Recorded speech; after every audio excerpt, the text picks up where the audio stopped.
you everybody. I'm welcoming all of you to Straight Talks Unedited.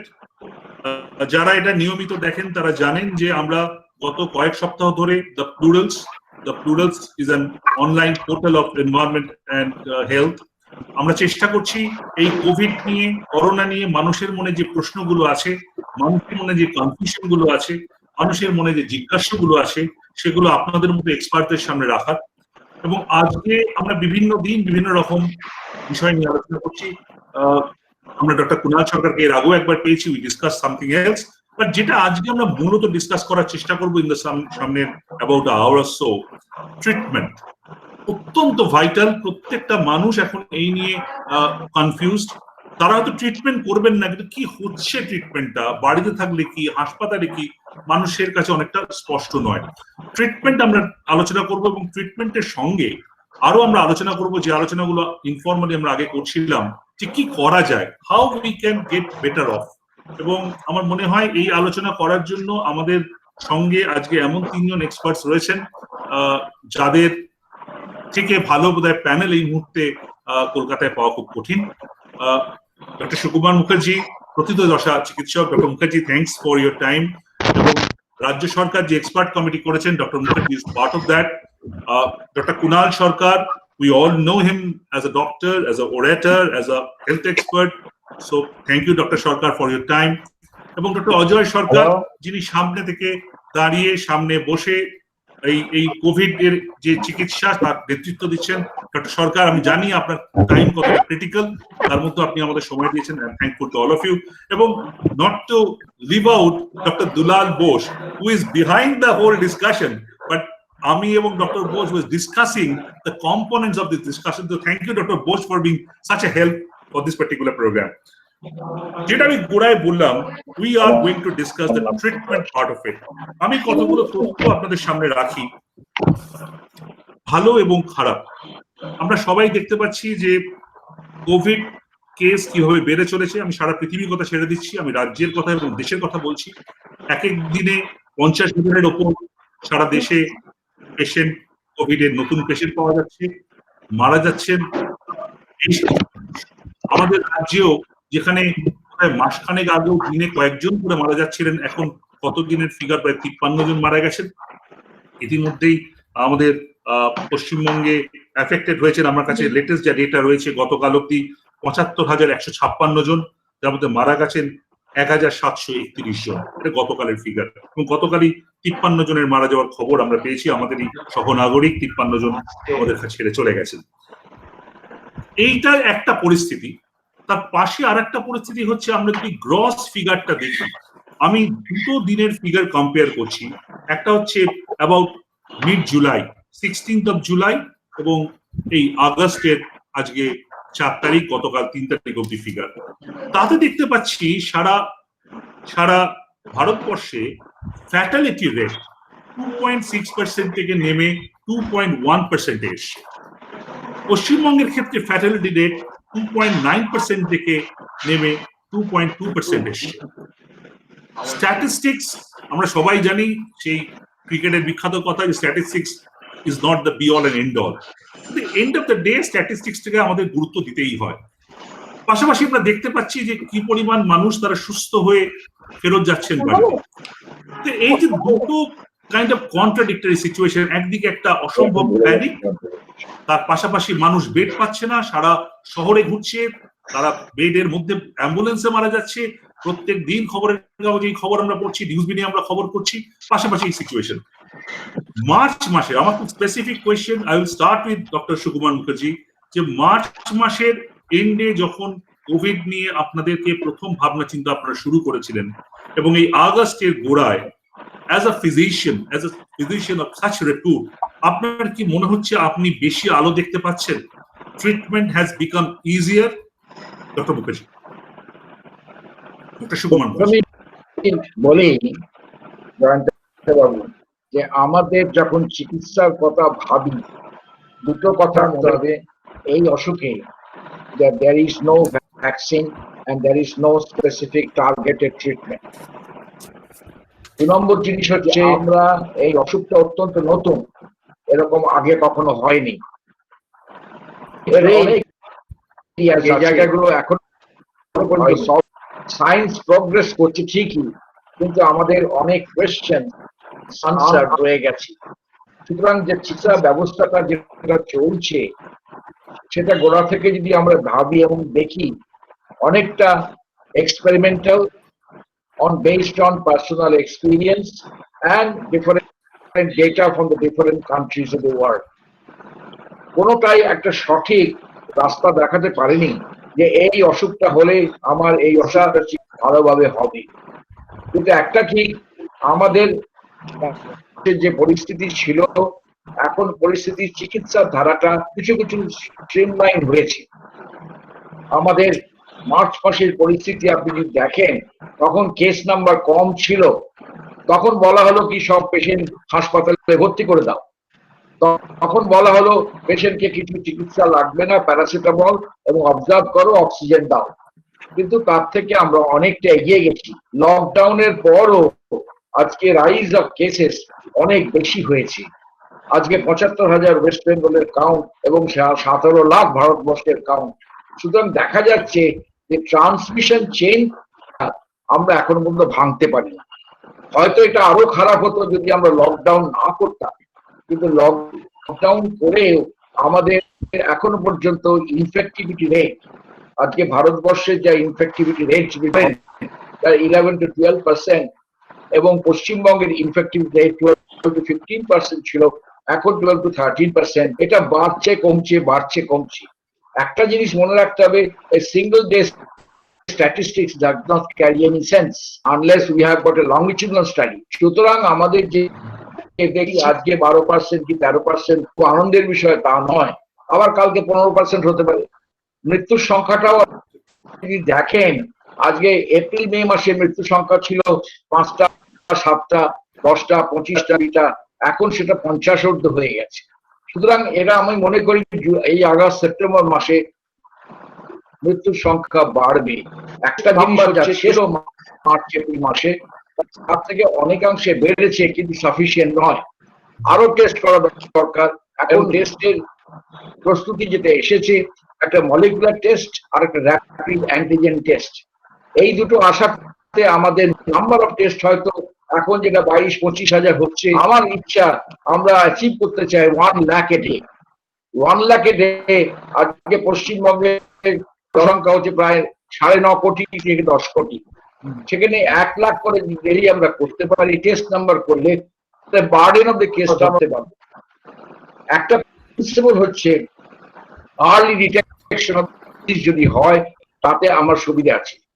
আমরা 4টে phase illness রয়েছে, এসিম্পটোম্যাটিক phase, প্রি-সিম্পটোম্যাটিক phase, mild phase. সংখ্যাটা vary করে, কখনো 75%, কখনো 80%, আর মডারেট কেসে ধরুন 12 থেকে 15%, and 5% ভেরি ক্রিটিক্যাল কেস। সমস্যা দেখতে হবে এই যে এসিম্পটোম্যাটিক বা মাইল্ড কেস গুলো কখন ট্রান্সফরমেশন হচ্ছে, এই ট্রান্সফরমেশনের কি কি মার্কার আছে, ক্লিনিক্যাল মার্কার কি বায়োমার্কার দেখে আমরা দেখতে হবে, এবং আর্লি ডিটেকশন করতে পারলে, আমরা আর্লি চিকিৎসা দিতে পারলে আমার সুস্থতার হার আরো বাড়াতে পারবো। এখন সুস্থতার হার বেড়েছে, সংখ্যা এখনো পর্যন্ত কমাতে পারিনি। ভেরি ইম্পর্টেন্ট কথা, এটা আমরা নিশ্চয়ই আবার আলোচনায় আসবো যে মার্কার গুলো, আপনি বলছেন মার্কার গুলো আমাদের আইডেন্টিফাই করতে হবে, যে কোন মার্কারটা থেকে আমরা বুঝতে পারি। I think definitely very very important point, will come to that. তার আগে আপনি যে কথাগুলো বললেন তার সূত্র ধরেই আমি ডক্টর কুনাল সরকারের কাছে যাচ্ছি।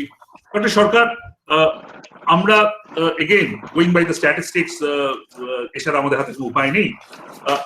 I was looking into the statistics of comorbidity vis-a-vis death and infect.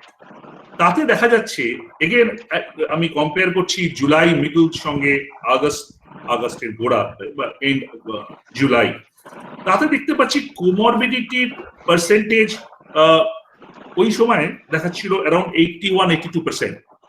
হয়তো স্যাম্পল সাইজ এখন অনেক বড় হয়ে গেছে, এখন কোমরবিডিটি কিন্তু clearly getting more and more dominance. 87%, the recent figure আমার কাছে আছে, 87% of the total যারা মারা গেছেন, এটা সেই টোটাল মারা যাওয়ার মধ্যে 87% যে কোমরবিড পেশেন্ট বলে ফিগার্স বলছে। সেটা জুলাইতে ছিল 81%। মোর স্পেসিফিক্যালি কিন্তু ভেরি ইন্টারেস্টিংলি যে এজ অনুযায়ী যখন আমরা পার্সেন্টেজ দেখতে পাচ্ছি তখন কিন্তু কোমরবিডিটির যা ইম্প্যাক্ট ছিল, যেমন if I can say so 75+ age গ্রুপে ছিল fatality rate in respective age bracket, তাতে প্রায় 17% ছিল কোমরবিডিটি একটা ফিগার তখন দেখাচ্ছিল, মানে 17% অফ দ্য পেশেন্ট ডিজিজ মারা গেছেন, এখন সেটা 13 থেকে 14 নেমে এসছে। This are small variation, I am not reading more into it, কিন্তু খুব গ্রসলি আপনি একজন as a cardiologist, cardiac surgeon, that is one of the major comorbidity. আপনার কি মনে হচ্ছে কোমরবিড পেশেন্টকে কি হ্যান্ডেল করাটা আগের থেকে মার্চের শেষ বা এপ্রিলের গোড়ার থেকে এখন একটু ইজিয়ার হয়েছে? এখন কি একটু মনে হচ্ছে সুবিধাজনক? Doctor Sarkar. Jayant, a couple of points. First of all, thank you for asking. Thank you for the opportunity. I'm just trying to put a few things in perspective. It is good to see that যারা আমরা আজকে এটা নিয়ে আমরা অনেকেই ভাবছি, আমরা অনেকেই চর্চা করছি। I think within the last 24 hours, you will see that there is a comment from the John Hopkins Center, which is tracking the global corona thing খুব accurately ওরা track করছে। তো ওদের কিন্তু ইন্ডিয়ান ডেটা ডিফিসিয়েন্সি নিয়ে একটা বেশ acidic comment করেছে, যেটা আমাদের আউটসাইড অফ ন্যাশনালিজম আমাদের একটু সাইন্টিফিক্যালি জিনিসটাকে দেখা উচিত যে আমরা ডেটা ডিফিসিয়েন্সিতে আজকে কেন ভুগছি।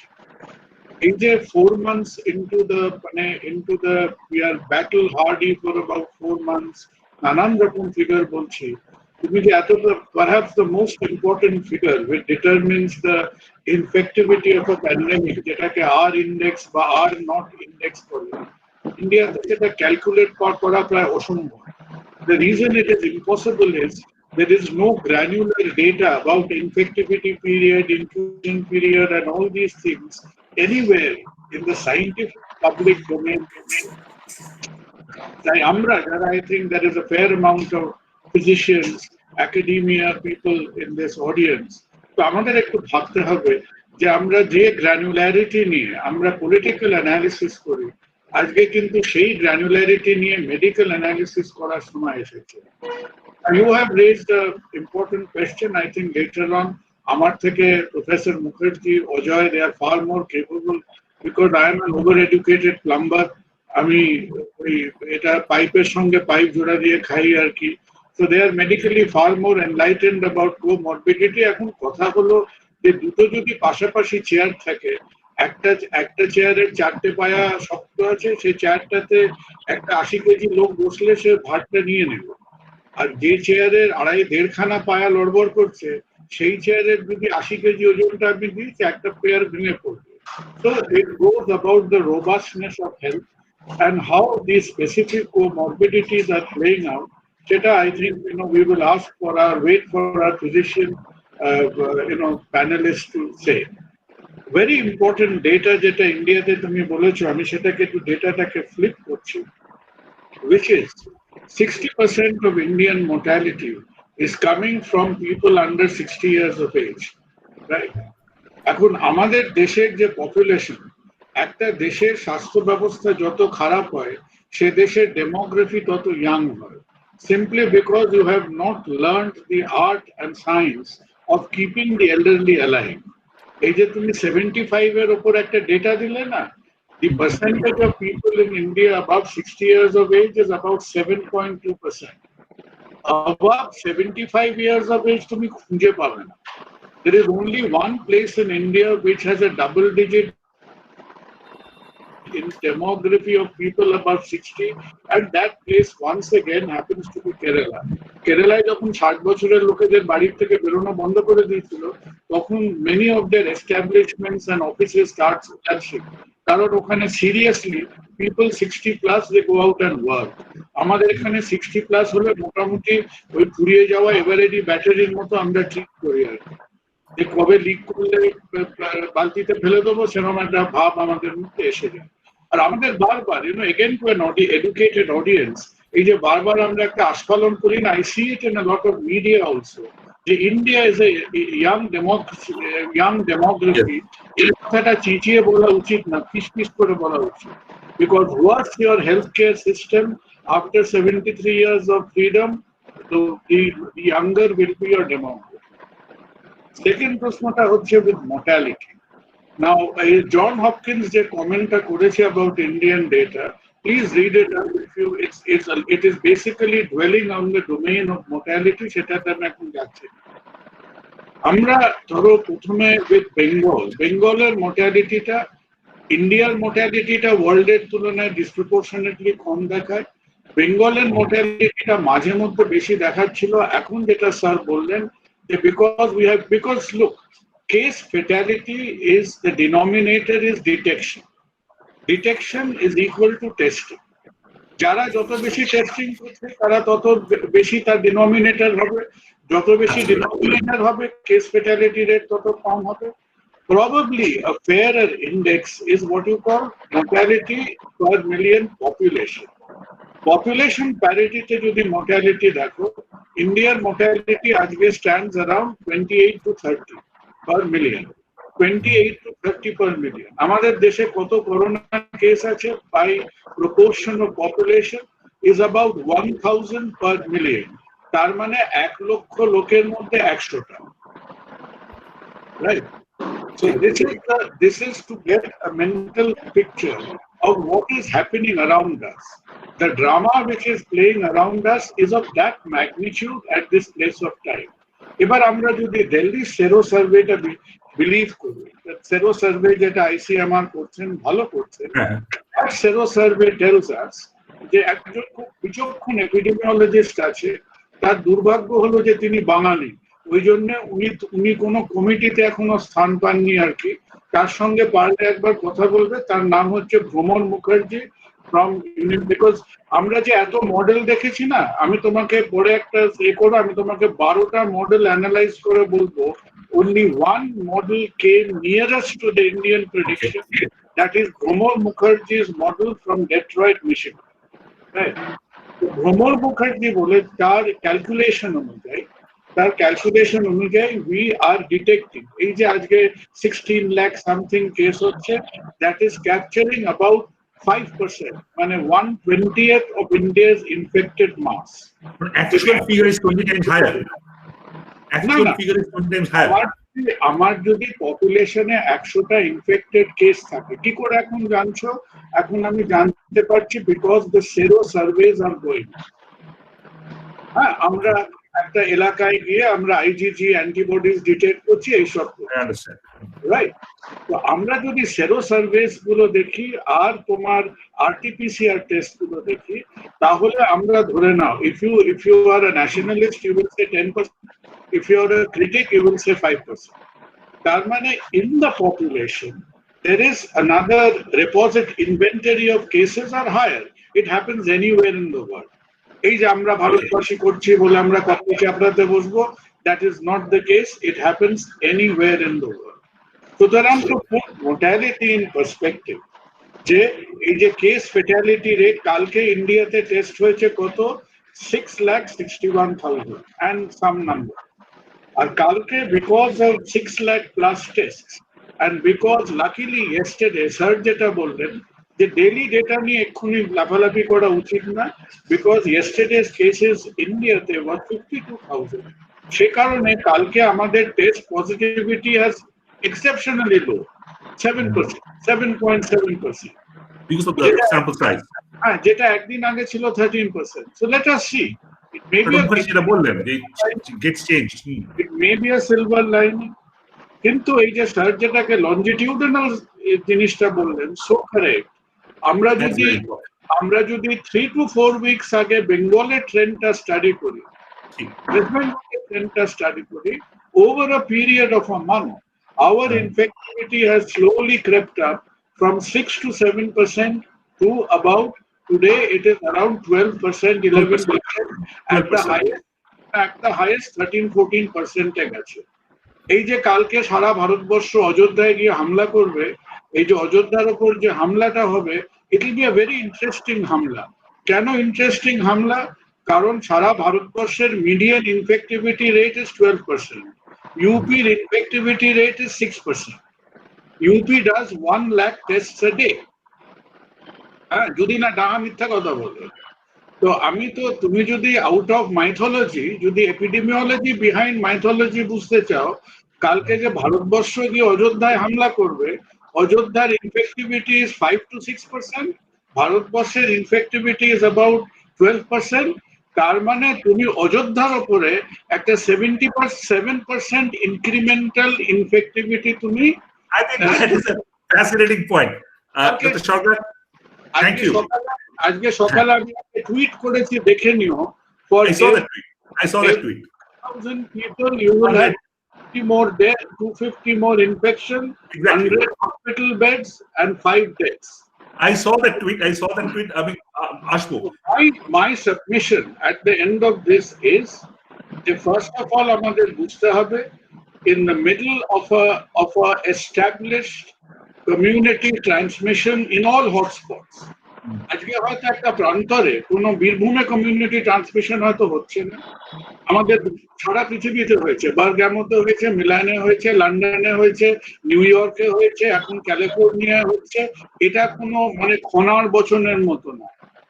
সেই মেয়ের লগ্নভ্রষ্টা মহিলার মতো আমাদের ইউনিয়ন মিনিস্টাররা বিহেভ করছেন যে কমিউনিটি স্প্রেড মানে জীবনে মেয়ের বিয়ে হবে না, এমন একটা ভাব। It happens everywhere. In a respiratory pandemic, unless you are a Vietnam or you are a Thailand or you are, এটা হবে। সুতরাং এই সময়ের মধ্যে আমাদের we have to assess the data in perspective. Fine, data in perspective. Data in perspective এর কনটেক্সটে আমি doctor Ajay সরকারের কাছে যাব। ডক্টর সরকার, again, ডক্টর কুনাল সরকার বললেন যে there is a lot of questions about the data, but we have no other option than to go by the data whatever we have. আবারও বলছি, July middle থেকে আগস্টে the discharge rate in West Bengal, আমি West বেঙ্গলের কথাই বলছি, 60% ছিল, যেটা সেটা এখন 70% এ এসছে। এবার কিন্তু আমরা গোড়া থেকেই শুনছি around 80-85% asymptomatic or mildly symptomatic, moderate issue, R about 5% হচ্ছে critical. আপনি you are handling with the critical patients. আপনার কি experience from April to end July, আপনার কি experience about the patients? মানে are we getting more options or we are as clueless as before? হ্যাঁ, স্যারের কথাটা ধরে নিয়ে আমি শুরু করছি যে আগে কিন্তু আমরা সব টেস্টেড পেশেন্ট পজিটিভ কেসগুলোকে ভর্তি করতাম। আমরা কিন্তু এখন ভর্তি করছি not even mild symptomatic, moderate to severe symptomatic পেশেন্টদের ভর্তি করছি। এইবার আমাদের ডিসচার্জ ক্রাইটেরিয়াও কিন্তু অলমোস্ট এভরি উইকস পাল্টে যাচ্ছে। আগে ছিল যে তাদের নেগেটিভ করে ছাড়া হবে, তারপরে তাদের একটা গাইডলাইন আসলো যে এতদিন পর্যন্ত রেখে ছাড়া হবে। এখন গাইডলাইন যেটা এসছে যে তারা অ্যাসিমটোমেটিক হলে বা তাদের oxygen requirement for 372 hours not requiring any oxygen supplementary support, probably they can be discharged. তো এখন আমরা more number of patients discharge করতে পারছি at early point of time. যখন আগে অ্যাভারেজ স্টে ছিল হসপিটালে একটা পেশেন্টের মিনিমাম 15 to 25 days, এখন সেটা less than 10 days হয়ে গেছে, কিছু কিছু জায়গায় এটা ইভেন 7 days।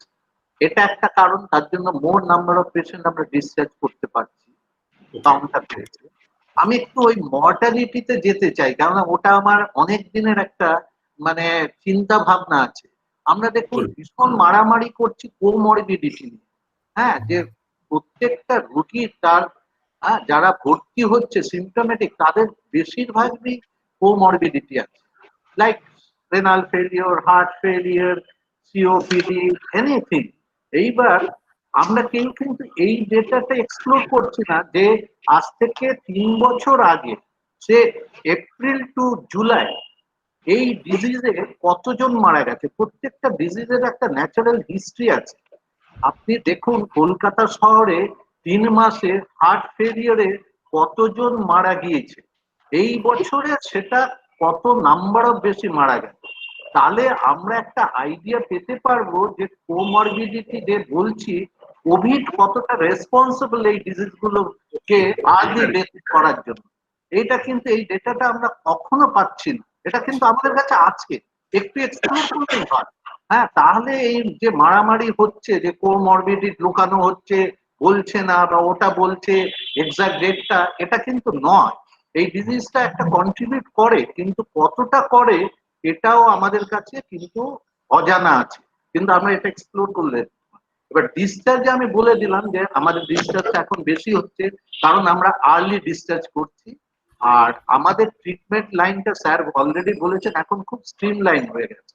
আগে একটা ভেগ কনসেপ্টের উপর চলছিল, 4 মাস আগে এই ডিজিজটা আমরা কিছু জানতাম না, এখন আমরা বেশ কিছু জেনেছি, অনেকটাই অজানা আছে, সেগুলো আমরা এক্সপ্লোর করছি। আবার আমি আরেকটা বলছি যে এই যে ডিসচার্জ করার কি মেডিকেশন দিয়ে ডিসচার্জ করব, এটাও কিন্তু একটু অজানা। আমি কিছুটা বলতে চাই, এখানে স্যার আছেন, এই জন্য আমি এই ইস্যুটা তুলছি, যে আমি বেশ কিছু পেশেন্ট, আমার অ্যাটলিস্ট 3জন পেশেন্ট যাদের আমি পরের দিন ডিসচার্জ করব, ডিসচার্জ লেখা হয়ে গেছে, তারা সাডেন ডেথ হয়েছে, তাদের 3জন পেশেন্ট। এবং এই 3জনের প্র্যাকটিক্যালি পালমোনারি এম্বোলিজম ছাড়া আর আমি কিছু এক্সপ্লেন করতে পারছি না। কোনোভাবেই তাদের হাইপক্সিয়া ছিল না, তাদের কোনো রকম মেজর কোমরবিডিটি ছিল না, এবং একজনের অ্যাসমা ছিল, বাকি 2জনের কিছু কোমরবিডিটি ছিল।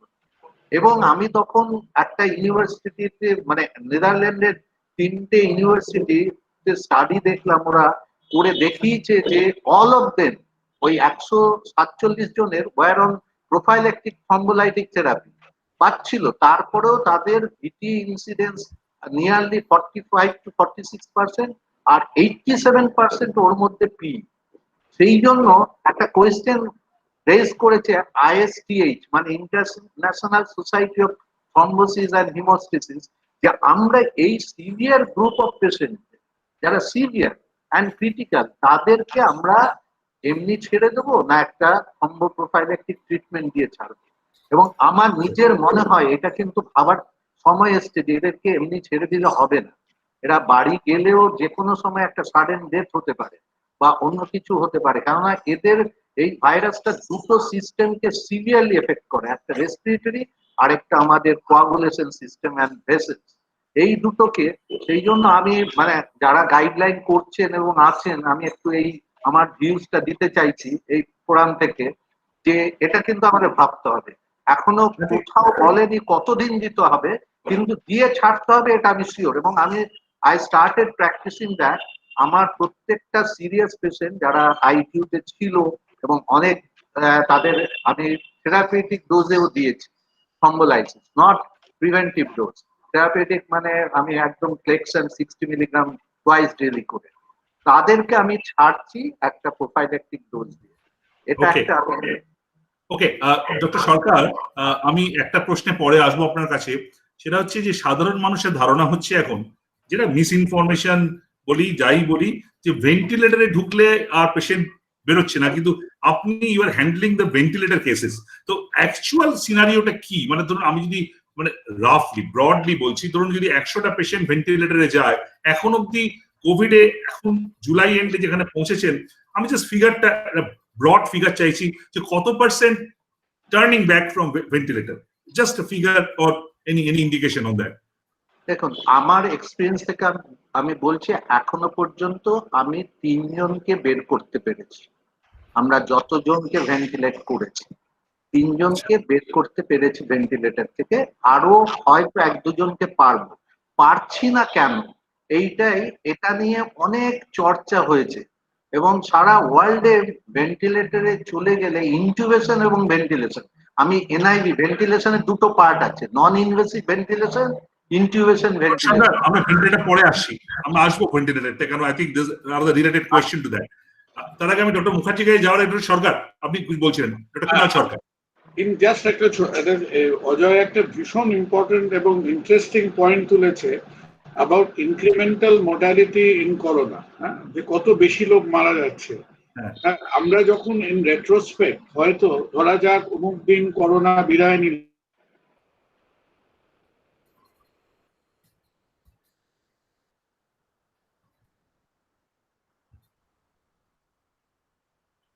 হ্যাং করে যাচ্ছে হ্যাঁ।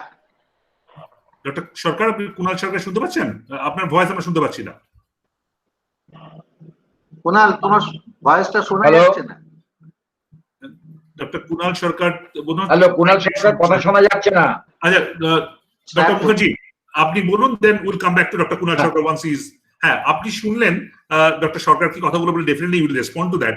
তার সঙ্গে আমার সাধারণ মানুষ তো দেখছেন, তাদের একটা কথা জানা যে এই যে বলা হচ্ছে সরকারের পক্ষ থেকে, আইসিএমআর এর পক্ষ থেকে বা সব থেকে, যে মাইল্ড সিমটম হলে, আসিমটোম্যাটিক হলে, কম সিমটম হলে ইউ স্টে ব্যাক, বাড়িতে থাকুন, বাড়ি থেকে তারপর আবার চিকিৎসা করুন।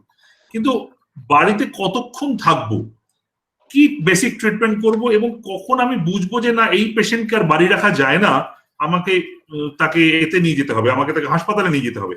এবং কনসিডারিং দ্য ফ্যাক্ট যে এখন হাসপাতালে বেড পাওয়া একটা মুশকিল, আপনি যদি একটু গাইড করেন যে মানুষ how to go about it. Doctor Mukherjee, doctor Sarkar, are you there, মানে ডক্টর কুণাল সরকার, আপনার লাইনটা ঠিক হয়েছে? আপনার মিউট আছে, ইউ আর অন মিউট। মাইকটাকে ওপেন করো, মিউট, মাইকটা মিউট হয়ে আছে। হ্যাঁ হ্যাঁ, fine fine. Ajay's point, I don't know whether you heard the last bit of it. In India, the statistic is 28,000 deaths every day. সেখানে corona বাড়াচ্ছে about 700, কিন্তু কত ডেথ কমছে আমরা এখনো জানি না। Road traffic accident is about, used to be around 2,000 per day. Okay. So road traffic accidents probably has come down by 90%. Okay. Right? যেমন ওয়েস্ট বেঙ্গলের ডেইলি মোর্টালিটি হচ্ছে 2100 থেকে অ্যাবাউট 2400, অ্যারাউন্ড 2500। সেখানে করোনায় ইনক্রিমেন্টাল মোর্টালিটি 50। এখন ওয়েস্ট বেঙ্গলে যদি আনুপাতিক হারে দেখো, রোজ হয়তো রোড ট্রাফিক অ্যাক্সিডেন্ট ডেথস কমে যাচ্ছে 150। তাহলে তুই কাটাকাটি করে, it's a very funny situation, যে ভেরি কাটাকাটি করে তুমি হয়তো 1 বছর পরে যখন রেট্রোস্পেক্টিভ অ্যানালিসিস করবে, তুমি দেখবে যে this phase of corona actually did not result in incremental deaths. I think fascinating, completely fascinating. I think It did not actually result in incremental deaths, and that is the point of view taken by Sweden. That is the point of view taken by Hong Kong, which believed in this no lockdown approach. Okay, fine. I think we will discuss that later. Fine. Dr. Mukherjee, আপনার ভিডিওটা আমরা দেখতে পাচ্ছি না, আপনার ভিডিওটা বোধহয় of আছে। ডক্টর শিবকুমার মুখার্জি, আপনার ভিডিওটা হ্যাঁ আমরা শুনতে পাচ্ছি, বাবু আপনার ভিডিওটা অফ হয়ে গেছে, আপনাকে দেখতে পাচ্ছি না, আমরা আপনাকে দেখতে পাচ্ছি না, আপনার ভিডিওটা অফ হয়ে গেছে। ক্যামেরাটা ভিডিওটা ক্লিক করে দিন, দেখা যাচ্ছে। আপনি কথা বলুন, আপনি কথা, আপনার সিম্বলটা দেখা যাচ্ছে কিন্তু আমরা দেখতে পাচ্ছি। বলুন। আপনি যে প্রশ্নটা তুলেছেন তার আগে একটা কমেন্ট আমি করছি, যে আমাদের মার্চ মাস থেকে পেশেন্ট ভর্তি হয়েছে জুলাই আগস্ট পর্যন্ত, আমাদের এখনো পর্যন্ত একটা registry of the patients of the first 10,000 or first 5,000 or first 2,000 or 3,000 registry হলে এইসব প্রশ্নগুলো যেগুলো উঠছে সেগুলো পুরোপুরি রিয়েল লাইফ স্টাডি পাওয়া যাবে, তাতে করে আমরা কমেন্ট করতে পারবো। আমরা একটা ফ্র্যাকশন, একটা পার্সেন্টেজের উপর কমেন্ট করছি, কিন্তু আমরা দেখছেন কোরিয়া, চায়না, জাপান, ইটালি সবাই কিন্তু একটা করে পাবলিকেশন করেছে তাদের কত নম্বর কত পেশেন্ট। আমাদের ইন্ডিয়া থেকে এখনো পর্যন্ত একটা কোনো রেজিস্ট্রি হয়ে কিছু পেপার বেরোয়নি যে কি ধরনের পেশেন্ট, তার কিরকম চিকিৎসা হচ্ছে, তার কতগুলো মর্টালিটি, কিসে মারা যাচ্ছে। এইটা হলে you can get the real picture. এবারে আপনার প্রশ্নটা আসি, যেটা হচ্ছে আপনি বললেন এসিমটোম্যাটিক অথবা মাইল্ডলি সিমটোম্যাটিক অথবা প্রি সিমটোম্যাটিক, এই একটা গ্রুপ, এটা 75 to 80% কেস। এই যে গ্রুপটা কোথায় রাখবো? আগে প্রথম দিকে রাখা হতো সব হাসপাতালে, কারণ হাসপাতালে বেড ব্লকড হয়ে যেত, জায়গা পেত না। কিন্তু এখন যদি আপনি বেডের সংখ্যাটা দেখেন, পশ্চিমবঙ্গ গভর্নমেন্টের হাসপাতালের বেড আছে 11,399, সেফ হোম করেছে, সেফ হোমের বেড আছে 7,000। আর হোম কোয়ারেন্টিনে মোর দেন 12,000 থেকে 14,000 home quarantine. On the other hand private হাসপাতালে আপনার বেড হচ্ছে 2,270 কি 78। এবং এমনি যদি দেখেন প্রাইভেট হাসপাতালে 2,270 মধ্যে অকুপেন্সি রেট হচ্ছে 89%। আর আপনি যদি সরকারি হাসপাতালে দেখেন 11,299 বেডের মধ্যে 6,000 থেকে 6,500 অকুপেন্সি, অর্থাৎ অ্যাবাউট 39%। কম বেডে বেশি অকুপেন্সি, বেশি বেডে কম অকুপেন্সি, এবং গভর্নমেন্ট হাসপাতালে প্রায় 6,000 বেড মধ্যে খালি আছে। সুতরাং এখন আমাদের যে চাপটা যেটা বললো অজয়, সে চাপটা দেখতে হবে রিয়েল আর ওইটা আর্টিফিশিয়াল রিডিস্ট্রিবিউশন অফ পেশেন্ট।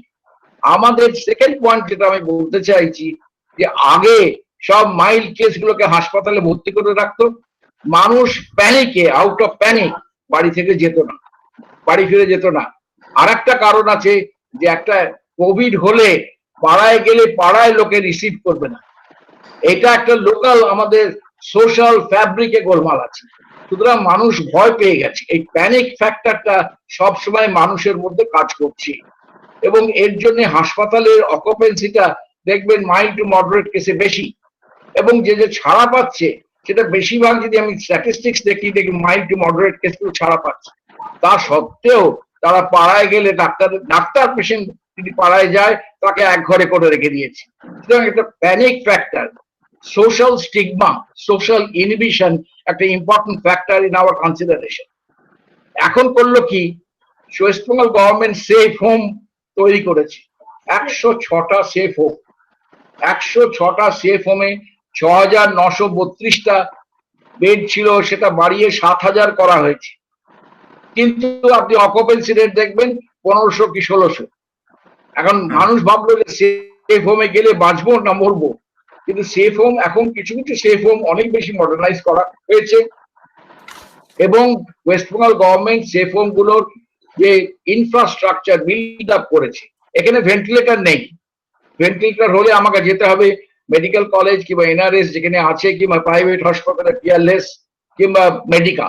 তা সেক্ষেত্রে সেইগুলো মাইল্ড টু মডারেট কেসে স্ক্রিনিংটা দরকার, ডাক্তারের স্ক্রিনিং, নিউট্রিশন, টয়লেট, নার্সিং, 4টে কম্পোনেন্ট আমাকে ঠিক করে দিতে হবে।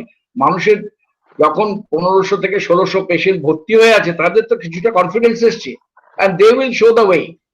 তাতে হাসপাতালের লোডটা একটু কম পড়বে, এবং telemedicine is going to be impose very shortly, যাতে করে হোম কোয়ারেন্টাইনে যারা আছে তাদের খোঁজ দেওয়া, এইসব করে এই এনকারেজ করা হচ্ছে তোমরা mild to moderate case safe home. এখন যেটা ক্রুশিয়াল পয়েন্ট হচ্ছে এল্ডারলি পেশেন্ট, কোমরবিডিটি আছে, তাদের screening, monitoring and early detection and admission, এটা খুব ইম্পর্টেন্ট। সেই ক্ষেত্রে আমাদের একটা এরকম স্টাফ, সেখানেও আপনি দেখবেন অনেক লোক ভালো ভালো বাড়িতে কলকাতার আমি দেখেছি যারা টেস্ট করে পজিটিভ হচ্ছে তারা বলতে চাইছে না, কিংবা টেস্ট করতে চাইছে না, তাদের ফিচার্স আছে, এটা আমাদের নিজের এক্সপিরিয়েন্সে দেখেছি, তারা করতে চাইছে না, ভয় পাচ্ছে। ভয় একদিকে প্রেশার অফ মেডিকেল ইলনেস, আর একদিকে প্রেশার অফ সোশ্যাল স্টিগমা, যেটা আমাদের HIV ডিজিজে আগে ছিল সেটা অনেকটা টেম্পার্ড হয়ে গেছে। এই যে একটা সোশ্যাল ফ্যাক্টরটা ইম্পর্টেন্ট আমাদের ভাবতে হবে। এবং এখনকার দিনে যদি আমাদের অ্যাম্বুলেন্স সার্ভিসটাকে স্ট্রিমলাইন করা হয়, এবং সেন্ট্রাল একটা station to get the which hospital has got the available bed both in the private and public sector. কিন্তু আমি একটু বলবো যে private sector versus public sector, একটা লোকে অনেক সময় দায় পড়ে প্রাইভেট সেক্টরে ভর্তি হচ্ছে, তারপরে যে খরচার যা ব্যবস্থা, যা খরচা বাড়ছে, তাতে করে তারা একটা ব্যাংক্রাপসি হয়ে যাচ্ছে। আপনি কাগজে অনেক দেখেছেন যে এত খরচা, সেই খরচাটা কন্ট্রোল করার জন্য নতুন অ্যাডভাইজারি করা হয়েছে যে about the consultation, about the PPE, about the sanitiser. আমি দেখেছি যে স্যানিটাইজার দিচ্ছে 250 টাকা করে দিচ্ছে। This are all anecdotal example. সুতরাং মানুষকে এই অসহায় অবস্থাকে তুলতে হলে আমরা সবাই মিলে আসি, সবাই মিলে যোগ দিই, এবং সবাই মিলে যদি আমরা একটু ভাবি লোকেদের জন্য, তাহলে কিন্তু মানুষ কিন্তু অনেকটা আগে সোশ্যাল স্টিগমা, অন্যদিকে ফাইন্যান্সিয়াল ব্যাংক্রাপসি, এবং অন্যদিকে অসুখের তাড়া, এগুলো কিন্তু this are not written in the books, but these are Indian qualities or Indian risk factors. He has to be taken into account for this morbidity and mortality. আর একটা কথা বলা হচ্ছে, যেটা আমি একটা কথা বলতে গিয়ে জয়ন্তবাবুকে বলছিলাম, পার্টিকুলারলি আপনাকে স্ক্রিন করতে হবে elderly people above the age of 60, তাদের রিস্ক পসিবিলিটি অনেক বেশি এবং তাদের একটা ক্লোজ মনিটরিংটা দরকার। সেই জন্য আমাদের এই সজাগ থাকতে হবে। এলডারলি পিপল বিশেষ বাড়িতেও থাকে, তাকে বারবার করে ডেলি বলতে হবে পালস অক্সিমেট্রি, তাকে দেখতে হবে ব্লাড সুগার, তাকে দেখতে হবে ব্লাড প্রেশার, তাকে দেখতে হবে সেন্ট্রাল চেস্ট পেন হচ্ছে কিনা, তাকে দেখতে হবে শ্বাসকষ্ট হচ্ছে কিনা, সে ড্রাউজি হয়ে যাচ্ছে কিনা, এগুলো সব ক্লিনিক্যাল সিমটম। তারপরে হাসপাতালে গেলে টেস্ট হবে। টেস্ট অনেকগুলো মার্কার্স এসেছে, আমার মনে হয় আমিও বলতে পারি, অজয় বলবে, যে মার্কার দিয়ে বুঝতে পারবে কোন পেশেন্টটা has got a chance of transforming from moderate to severe cases. That is very important. সেই জন্য আমরা যেটা করি এবং ওরাও তাই করে, আমরা ব্লাডে ফেরিটিনটা দেখি, ব্লাডে এলডিএইচটা দেখি, ব্লাডে ডি ডাইমার দেখি, and D dimer has got a direct relation with the mortality. Ajay যেটা বললো যে thrombosis, D dimer is a marker, so that is as an important part. এছাড়া আমরা দেখি যে ইনফেকশন না ইনফ্লামেশন, আমাদের একটা প্রবণতা আছে অ্যান্টিবায়োটিক ইউজ করা। আমি মাইল্ড কেসেও দেখছি তাকে অ্যাজিথ্রোমাইসিন খাওয়াচ্ছি, কিন্তু কোনো ইন্ডিকেশন নেই। মাইল্ড কেসে শুধু প্যারাসিটামল আর অবজারভেশন করলেই হয়, কিন্তু antibiotic use and abuse both are prevalent. আমাকে ধরতে হবে কোন সময় অ্যান্টিবায়োটিক লাগবে। প্রথমে যদি এম্পিরিক্যালও শুরু করি, পরে সেটাকে আমাকে স্টেপ ডাউন করতে হবে once you prove the infection, major bacterial infection not there. তারপরে কোয়ালিটি অফ নার্সিং। সারা পশ্চিমবঙ্গের হাসপাতাল তো আপনি কম্পেয়ার করতে পারবেন একটা প্রাইভেট হাসপাতালের সঙ্গে। আমাদের কমন প্ল্যাটফর্মটা যেটা আছে, তাদের quality of nursing, quality of infection control programme and quality of attention. অনেক ডাক্তাররা ভয় পেয়েছে প্রথম দিকে যেতে, সিভিয়ার কেসে যে মর্টালিটি একটু কমেছে, তার কারণ এখন ডাক্তাররা has come forward with the help of the seniors, যাতে করে they are getting more attention than what was happening in the month of April and মে।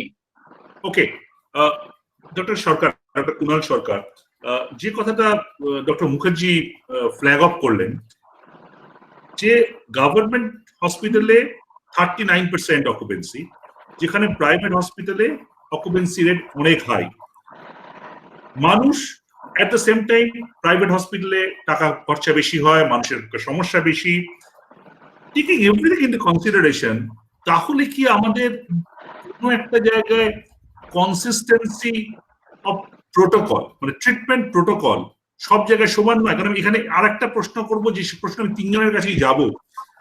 আমি এই কথাটা ডক্টর অজয় সরকারের সঙ্গে বলছিলাম before we actually formally started, যে আমরা যদি গোটা পশ্চিমবঙ্গের হাসপাতালগুলো দেখি, আমরা দেখবো যে কলকাতা, হুগলি, নর্থ 24 পরগনা, হাওড়া, সাউথ 24 পরগনা এর বাইরে যে জায়গাটা, সেখানে অনেক ইনফেকশন কম, অনেক ক্রিটিক্যাল পেশেন্ট কম, কিন্তু সেখানেও একটা ইনফ্রাস্ট্রাকচার আছে। প্রাইভেট ইনফ্রাস্ট্রাকচার অল্প হলেও সরকারি ইনফ্রাস্ট্রাকচার আছে। কিন্তু সেই ইনফ্রাস্ট্রাকচার গুলোকে কেন আমরা এক্সপ্লয়েট করছি না?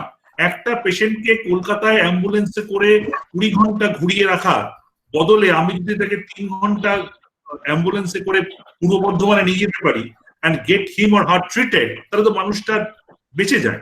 তো why we cannot do that? তাহলে আমরা রেশনালাইজ করতে পারছি না কেন?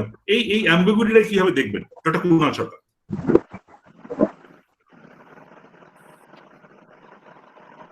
আপনি you are off. Sorry, my computer is betraying me. তো বলছি, এক সময় আমাদের সামাজিক একটা ধারা ছিল, সেই সামাজিক ধারাতে এই গুরুদেব বয়োজ্যেষ্ঠরা আমাদের পথ দেখাতো। এখন যদি দেখো যে আমাদের এখন গুরুদেব বয়োজ্যেষ্ঠরা হচ্ছে নেতা মন্ত্রীরা, তো তারা অসুস্থ হলে যেখানে ভর্তি হচ্ছে সাধারণ মানুষ তো সেই পথেই হয়। তো সুতরাং the social trend is already exemplified. তো এর মধ্যে তো হিপোক্রেসি এনে লাভ নেই, এবং we will discuss that some other day. The main problem হচ্ছে যে Indian health care is a mixed model, যেখানে প্রাইভেট অ্যান্ড পাবলিক সেক্টর আছে। ভারতবর্ষে 20 লক্ষ বেড আছে, 20 লক্ষ বেডের মধ্যে 14 লক্ষ হচ্ছে প্রাইভেট সেক্টরে, 6 লক্ষ হচ্ছে গভর্নমেন্ট সেক্টরে। 15টা মেজর স্টেটের মধ্যে West Bengal is the only exceptional state which has a population of more than 5 lakhs যেখানে আমাদের যে কেবল প্রাইভেট সেক্টর ছোট তা নয়, we are half the size of the government sector. In every other state, Karnataka, Maharashtra, Delhi, Telangana, Karnataka, in every other state, private sector is twice the size of the government sector. Right? We are a big small. এখন তার মধ্যে কি ওই ভোটে একটু হাওয়া গরম করতে আমরা মাঝে মধ্যে একটু সিবলিং রাইভালরি করতে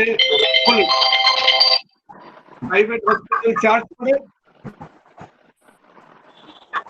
হসপিটালে চার্জ লাগে।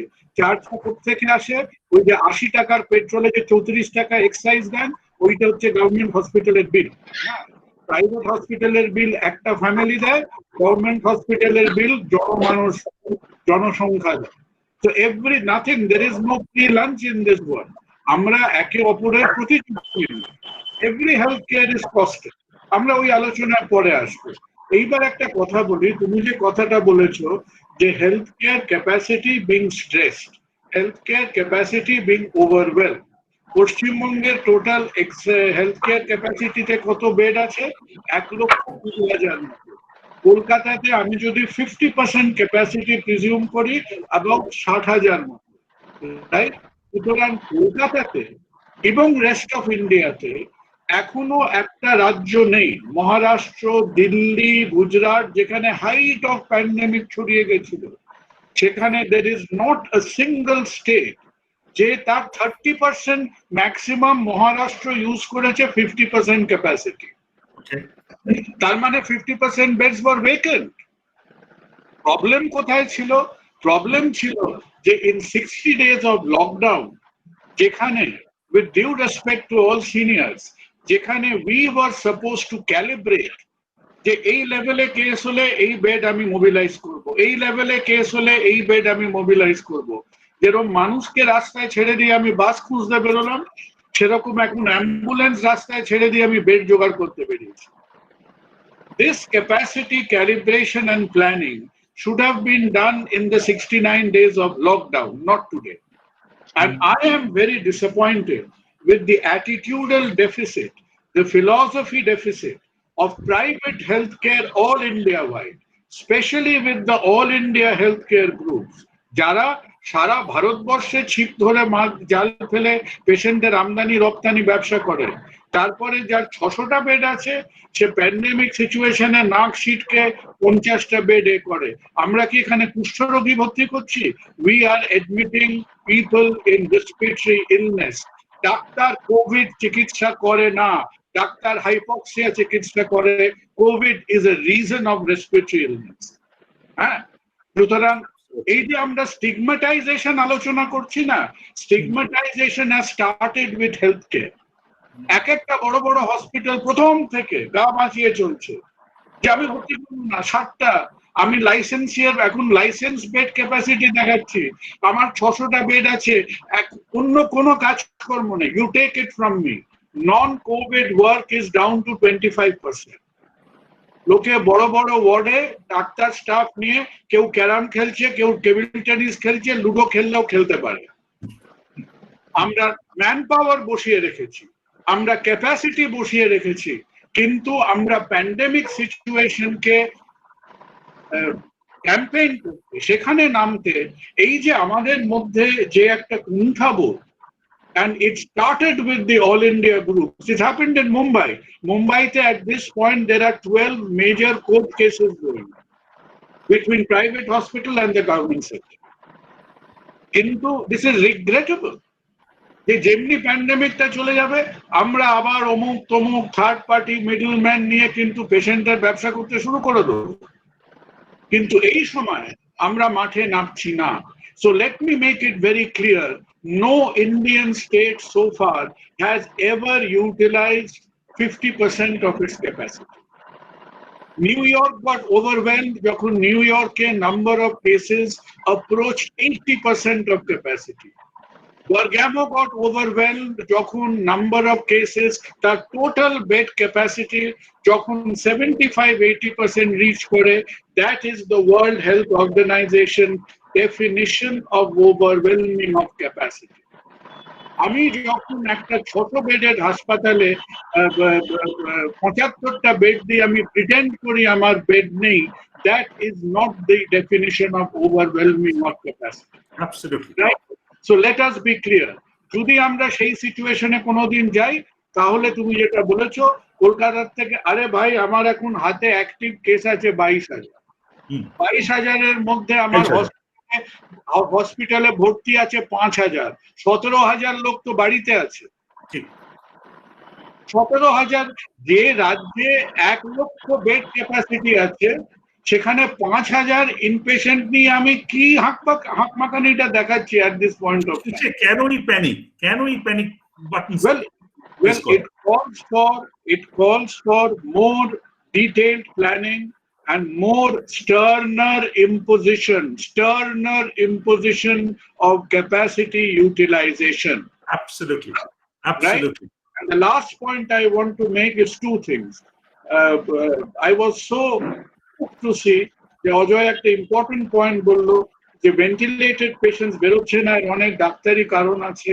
World over, nobody has ever shown any ventilation salvage more than 50%. কেউ করতে পারে শুধু আমাদের, কারণ এই আমাদের, আমি ওই একটু বাঙালি প্রধান অডিয়েন্সে কথা বলতে ভয় পাই, কারণ প্রথমেই নাকশিটকে বলবে কলকাতার স্বাস্থ্য ব্যবস্থা, কলকাতার ডাক্তার, এই ট্রেন চললেই আমি চললাম লোটা কম্বল নিয়ে, শঙ্করাচার্যের মধ্যে দাক্ষিণাত্যে বেরিয়ে পড়বে, এই হচ্ছে পরিস্থিতি।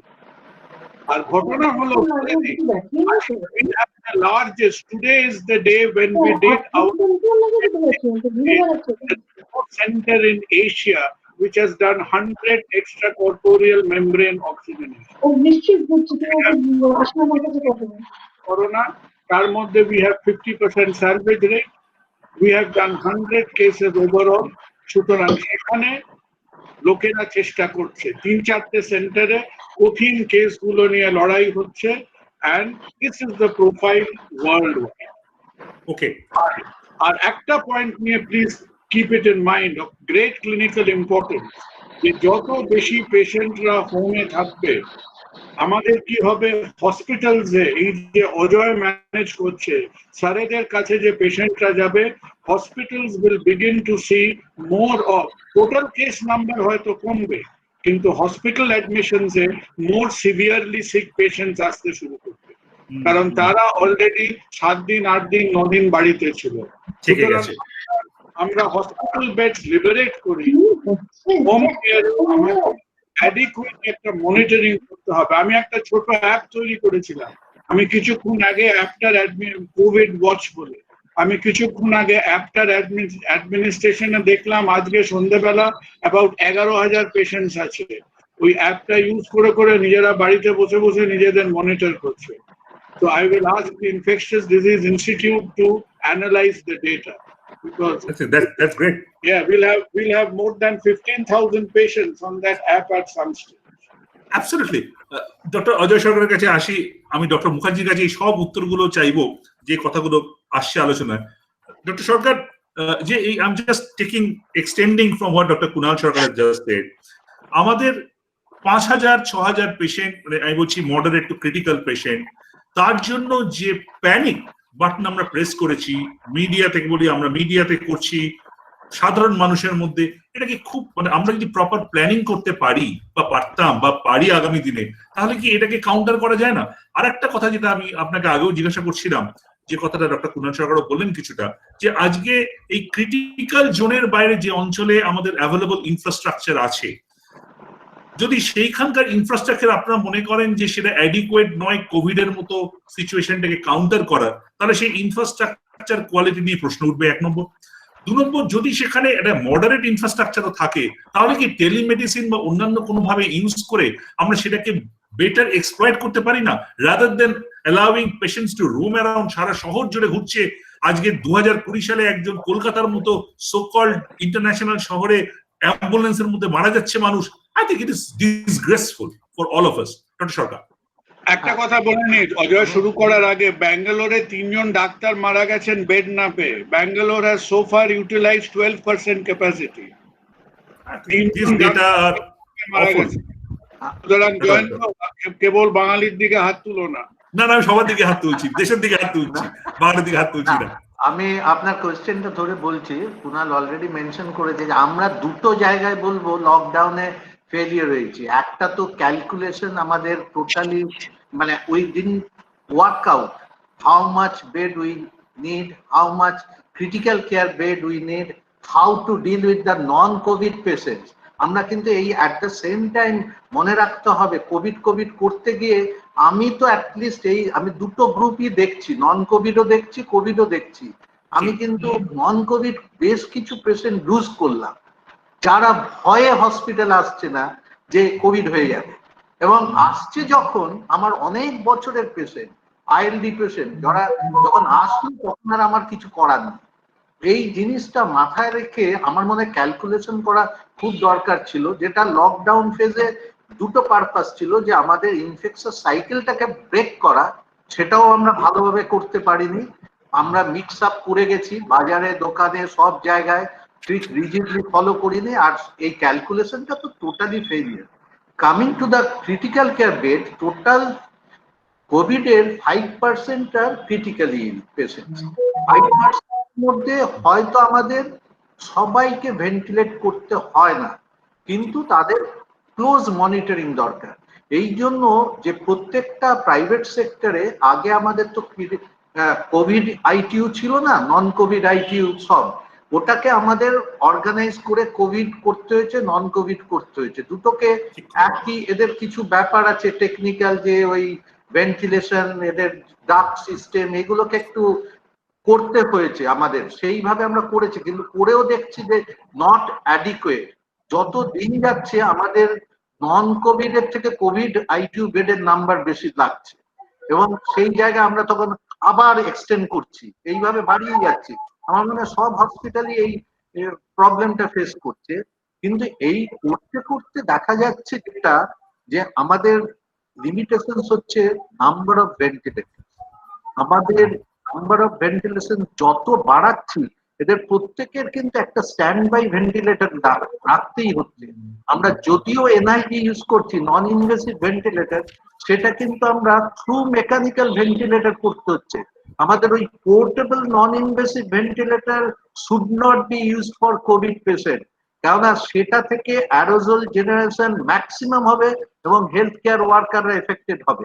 এই জন্য it should be mechanical ventilator, non vented mask. Vented mask should not be use, তাহলে করবেন না, আপনি কিন্তু আপনার হেলথ কেয়ার ওয়ার্কারকে আরো ইনফেক্টেড করে দেবেন। এইবার আমাকে সেটা করতে গেলে আমাকে প্রপার ভেন্টিলেটর লাগছে। আমি 10টাকে আমি দেখছি কয়েক জায়গায় এনআইভি ইউজ করছে পোর্টেবল, ওগুলো ছুঁড়ে ফেলা উচিত এখন। ওগুলো কিন্তু এই পেশেন্টের জন্য, আপনি নন কোভিড আইটিইউ তে ওগুলো ইউজ করুন। Covid ITU should be proper ventilator. আমি তো ফেস করছি, আমার এখন আমরা চেষ্টা করছি কেনার, কিন্তু পাচ্ছি না।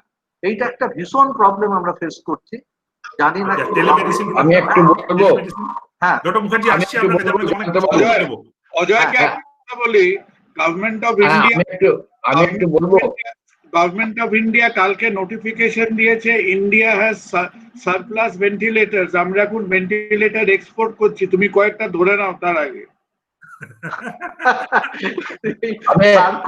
আমি একটা কথা বলি, অজয় তুমি যদি টোটাল স্পেকট্রামটা দেখো, only 15% are moderately severe case, 5% require critical care ICU treatment. If you look for the ventilator, less than 1% requires ventilation. আমাদের স্টেপ ওয়াইজ যেভাবে করা আছে, হাই ফ্লো অক্সিজেন, তারপরে বাইপ্যাপ, তারপরে হচ্ছে তোমার প্রোন ভেন্টিলেশন, তারপরে ইনভেসিভ ভেন্টিলেশন। সুতরাং আমাদের যেটা স্ক্রুটিনি দরকার, আমার দরকার হচ্ছে যে ventilation can itself very damaging, তার একটা ভেন্টিলেটর অ্যাসোসিয়েটেড নিউমোনিয়া হবে, তার নার্সিং কেয়ার অসুবিধা হবে।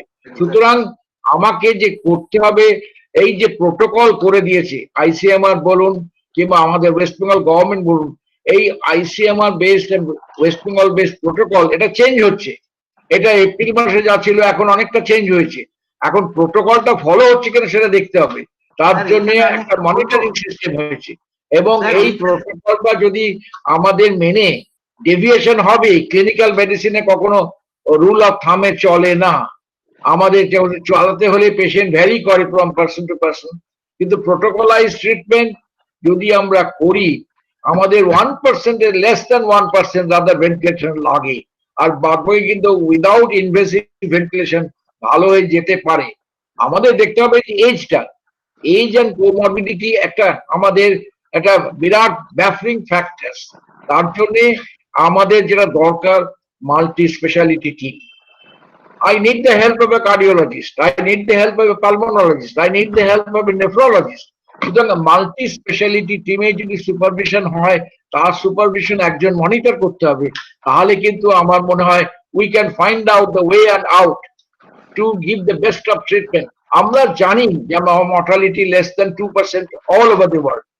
সুতরাং সেক্ষেত্রে আমাদের মর্টালিটির থেকেও যেটা দরকার হচ্ছে systematic protocolized treatment with variation according to individual।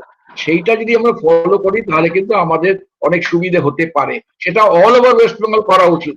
আমরা শুধু একটা কলকাতা করলে হবে না। আমরা জানি কলকাতা, হাওড়া, নর্থ চব্বিশ পরগনা, সাউথ চব্বিশ পরগনা যেখানে বেশি আছে, কিন্তু সব জায়গায় করা, দার্জিলিং এও করা উচিত, শিলিগুড়ি করা উচিত। তাহলে দেখবেন আমরা টোটাল মর্টালিটি হয়তো কিছুটা কমতে পারে, বাট ওকে, রিকভারি রেট এবং মডারেটলি সিভিয়ার কেসে can be managed without ventilation. আমি একটা তথ্য শেয়ার করি before you come on table. আমরা এই আবার I am again comparing from mid July to August. Mid July থেকে আগস্টে আমাদের পেশেন্ট ডবলের বেশি হয়ে গেছে, আমাদের বিভিন্ন ইনফ্রাস্ট্রাকচার বেড়েছে, কিন্তু I was looking at the, আপনি ডক্টর সরকার যেটা বলছিলেন, ডক্টর অজয় সরকার যেটা বলছিলেন, total ICU beds in the COVID hospitals in mid-July was 948. It is still 948. Total number of ventilators in the COVID hospitals was 395. It is still 395.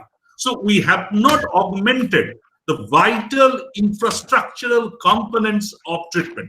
Eight আমার মনে হচ্ছে something as a lay person, আমার মনে হচ্ছে something to look at.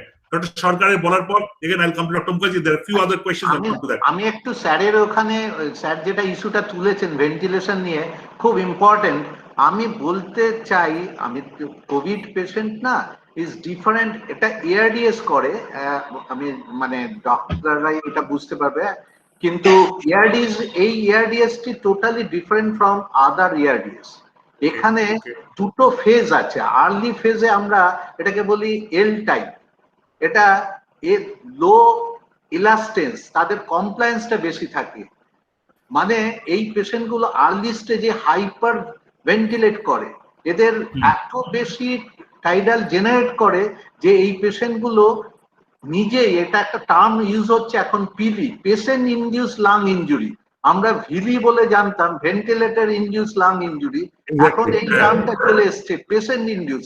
এই জায়গায় আমরা যদি না ব্লক করি তাহলে এটা আস্তে আস্তে এইচ টাইপ হয়ে যাবে। যখন হাই ইলাস্টেন্স মানে লো কমপ্লায়েন্স, তখন আমরা প্রপার এআরডিএস বলে যেটা, যেখানে লো টাইডাল ভলিউম, হাই পিপ ইউজ করি, সেটা কিন্তু প্রথম দিকে যদি আমরা করতে যাই পেশেন্ট কিন্তু খারাপ হয়ে যাবে।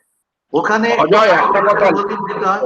আমাদের যেটা, আমি একটা কথা বলবো অজয়, লাং প্রোটেক্টিভ ভেন্টিলেশন যদি গোড়া থেকে ভালোভাবে করা যায়, you may not land up in that crisis. ওই লাং প্রোটেক্টিভ ভেন্টিলেশনটাই এইচ টাইপের জন্য applicable, not for L type, যেটা আগে কোভিডে হয়। এখানে এরা বলছে যে ইউ ইনটিউবেট আর্লি, ইনটিউবেট করে এদের নক আউট করে দাও, একদম টাইডাল ভলিউমটাকে কন্ট্রোল করো by giving paralytic agent, by giving sedation, and do it for couple of days. Don't allow them to go to H type. H type হলেই তখন আমার আর ভেন্টিলেটর হবে না, তখন ECMO, যেটা এখন একমাত্র ECMO is very useful in this COVID. ECMO কিন্তু এইটাতেই তো মর্টালিটি প্যাটার্নটা দেখতে হবে, দুটোর মর্টালিটি প্যাটার্নটা দেখে ডিসাইড করতে হবে যে হোয়াট ইজ দ্য লংজিটিউডাল আউটকাম। এটা স্যার গ্যাটানানি। এই ডক্টর সরকার আমার মনে হয় একটু যদি খুব কুইকলি, আমাদের আরো 2-3টে কোয়েরি আছে, উইল কাম টু দ্যাট। যদি টেলিমেডিসিন, বিকজ এই যে বিশাল সংখ্যক মানুষ যারা হয়তো কলকাতার আশেপাশে থাকেন না, যারা হয়তো বাঁকুড়ায় থাকেন, বীরভূমে থাকেন, তারা হয়তো কলকাতায় আসতে পারছেন না, বা কলকাতার মানুষই হয়তো বেড পাচ্ছেন না। এই টেলিমেডিসিনটা এখন আমাদের একটা প্রায় ইনফ্যান্সি স্টেজে আছে। এই টেলিমেডিসিনটাকে কি আরো ইমপ্রুভ করার স্কোপ এই কোভিড আমাদের করে দিচ্ছে না? কি আমার বলছো? না, আমি ডক্টর সরকারের আপনার কাছে একই প্রশ্ন আসবো, বাট ডক্টর সরকার আমি বলবো না, আমি বলবো হ্যাঁ আপনাকে আপনাকে জাস্ট টেলিমেডিসিনটা স্কোপটা জিজ্ঞেস হ্যাঁ, করছি। টেলিমেডিসিনটা আমার মনে হয় যে দেখুন প্রচুর সুপার স্পেশালিটি আমি শুনেছি হসপিটাল হয়েছে ডিস্ট্রিক্ট লেভেলে, আমার মনে হয় সেখানে ভেন্টিলেটরও আছে, মনিটরও আছে। আমার যেটা মনে হয় যে সেখানে হয়তো এক্সপার্ট নেই, আইটিউ ট্রেন পার্সন নেই।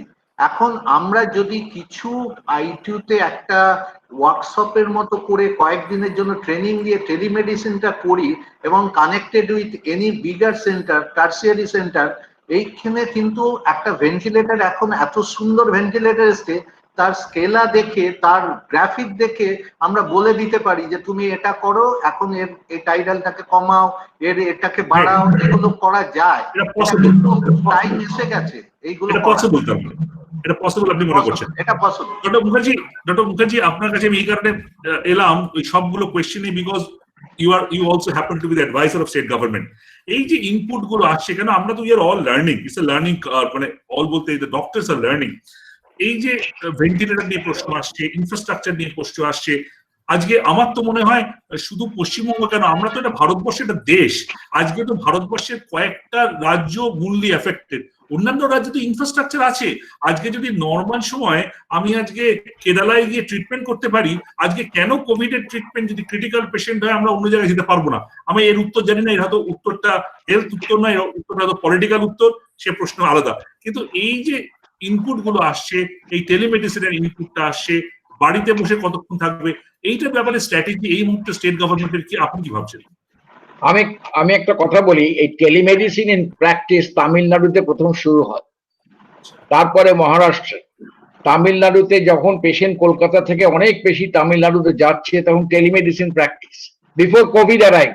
এখন আমাদের কোভিড অ্যারাইভেলের পর টেলিমেডিসিন শুরু হয়েছে, particularly those in home self isolation এবং সেফ হোম, সেই সব জায়গায় এখনো পর্যন্ত টেলিমেডিসিন কিন্তু খুব রুটিন প্র্যাকটিসে এখনো পর্যন্ত আসেনি। এই একটা জিনিস। আর একটা কথা বলার আছে যে যেটা অজয় বলল, যে আমাদের দেখতে হবে যে এমন ব্যবস্থা, পেশেন্টের ফ্যাসিলিটেশন, পেশেন্ট স্যাটিসফ্যাকশন আমরা হচ্ছে না। আজকে বাঁকুড়া থেকে কেন পশ্চিমবঙ্গ ট্রাস্ট, সে ট্রাস্টে সে ঠিক করবে কোথায় মেডিকেল কলেজে যাবে না প্রাইভেট হাসপাতালে যাবে।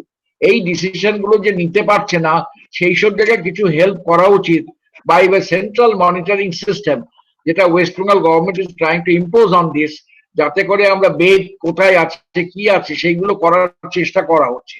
কিন্তু আমার মনে হয় যে এই এত প্রাইভেট হাসপাতালের লোডটা বেশি পড়েছে, প্রাইভেট হাসপাতালে বেড পাওয়া যায় না, কিন্তু সরকারি হাসপাতাল বেড রয়েছে, বেড পেশেন্ট যাচ্ছে না। তার মানে হোয়াট ইজ দি জিনিস, আমাদের সেই জিনিসটাকে আমার ভালো মিডিয়ার থ্রু দিয়ে প্রমোশন করতে হবে। আমরা যেটা করছি সে বেশিরভাগই লাফিয়ে লাফিয়ে কেস হচ্ছে, লাফিয়ে লাফিয়ে মৃত্যু হচ্ছে, এইটা না দিয়ে যে রিকভারি রেট, মানুষের মাইল্ড টু মডারেট কেস বেশিরভাগ ভালো হচ্ছে, একটা পজিটিভ ইনফরমেশন দিলে আমার মানুষের মধ্যে খানিকটা আস্থা ফিরবে, এই প্যানিকটা অনেকটা চলে যাবে। প্যানিক কিন্তু প্যানিক একটা খুব কাজ করছে সর্ব জায়গায়। 100 বার আমার মনে হয় প্যানিকটা চলে যাবে।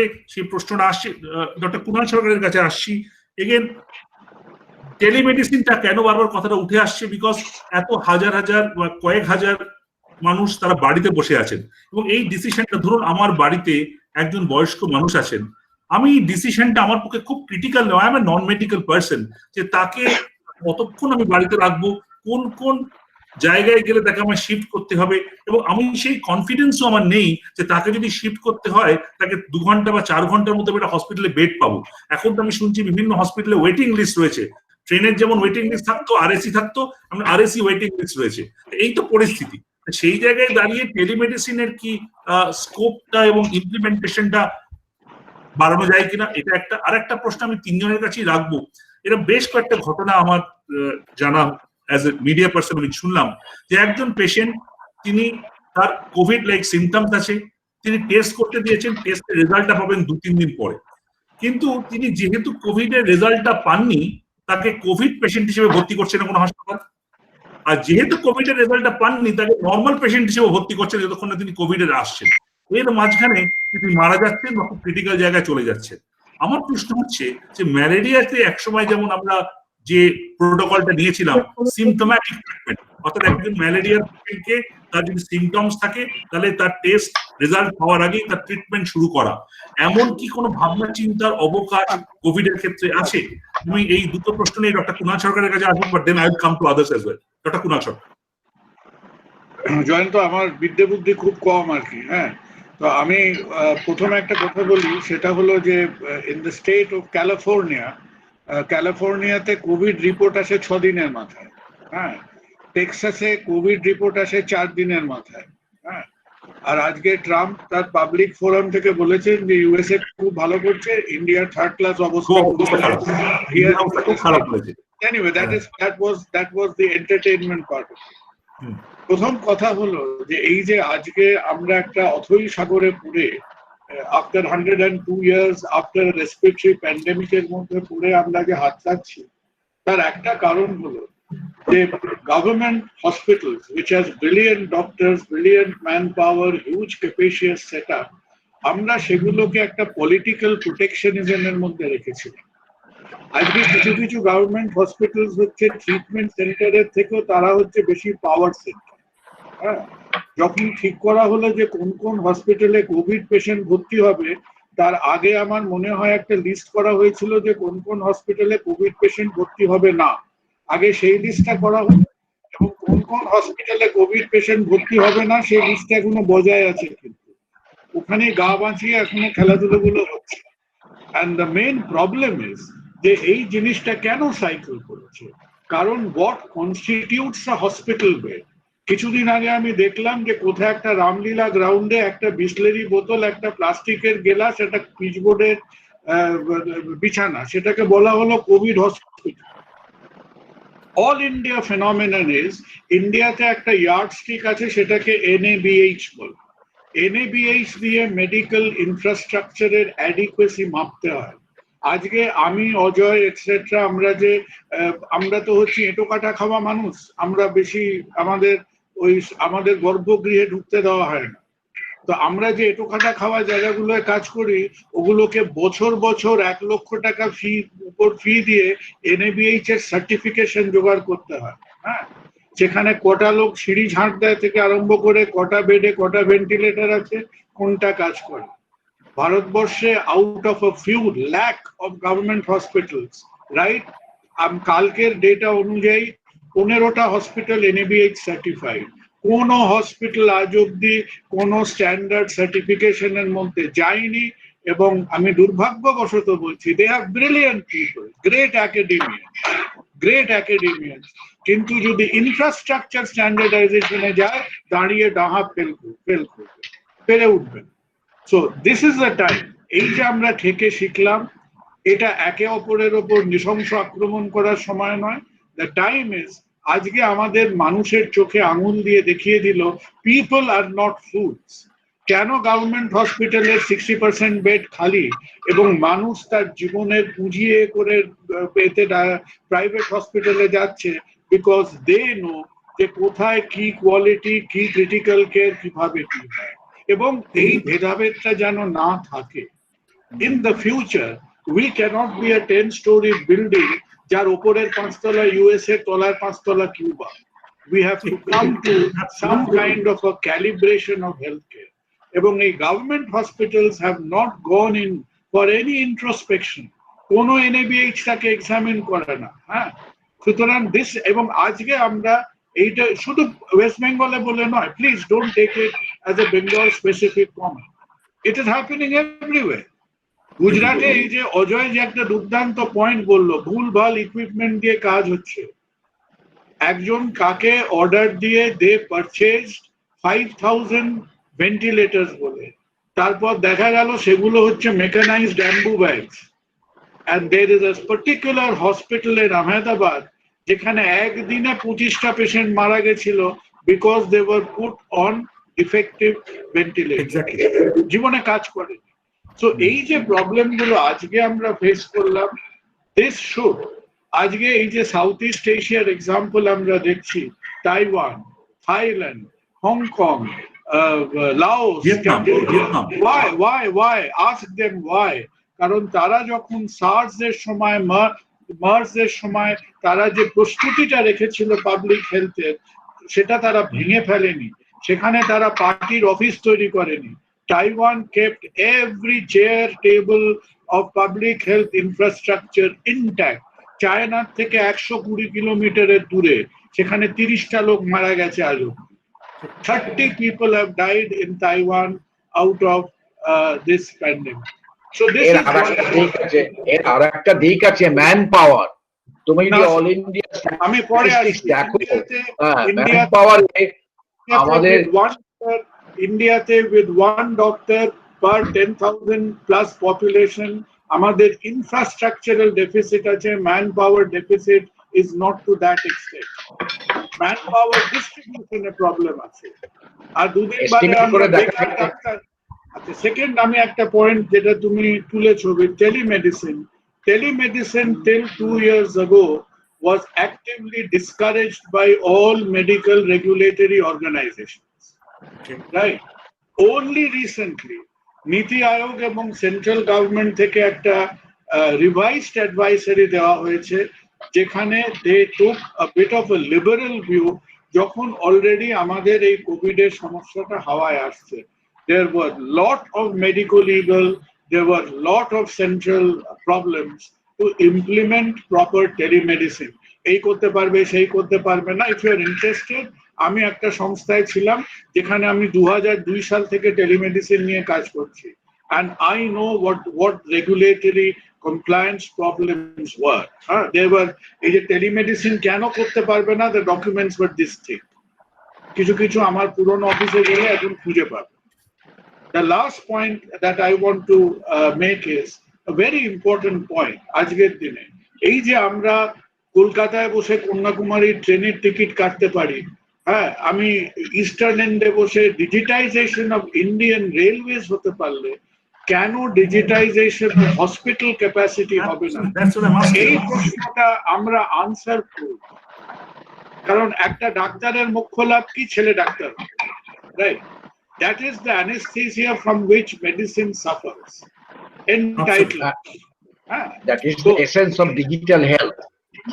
আমাদের কথাটা হলো যে এই যে তোমরা আজকে, আমরা তো অনেক কিছু মানে আর দুদিন বাদে, এই যে আজকে সকালে আমি টুইটটা করেছি বলে কালকে হয়তো আমি জানি না বেদরক মারধর খেতে হতে পারে, যে 2000 লোক একসঙ্গে দাঁড়ালে কি হবে, এই কথাটা মনে হলো করে দিয়েছি।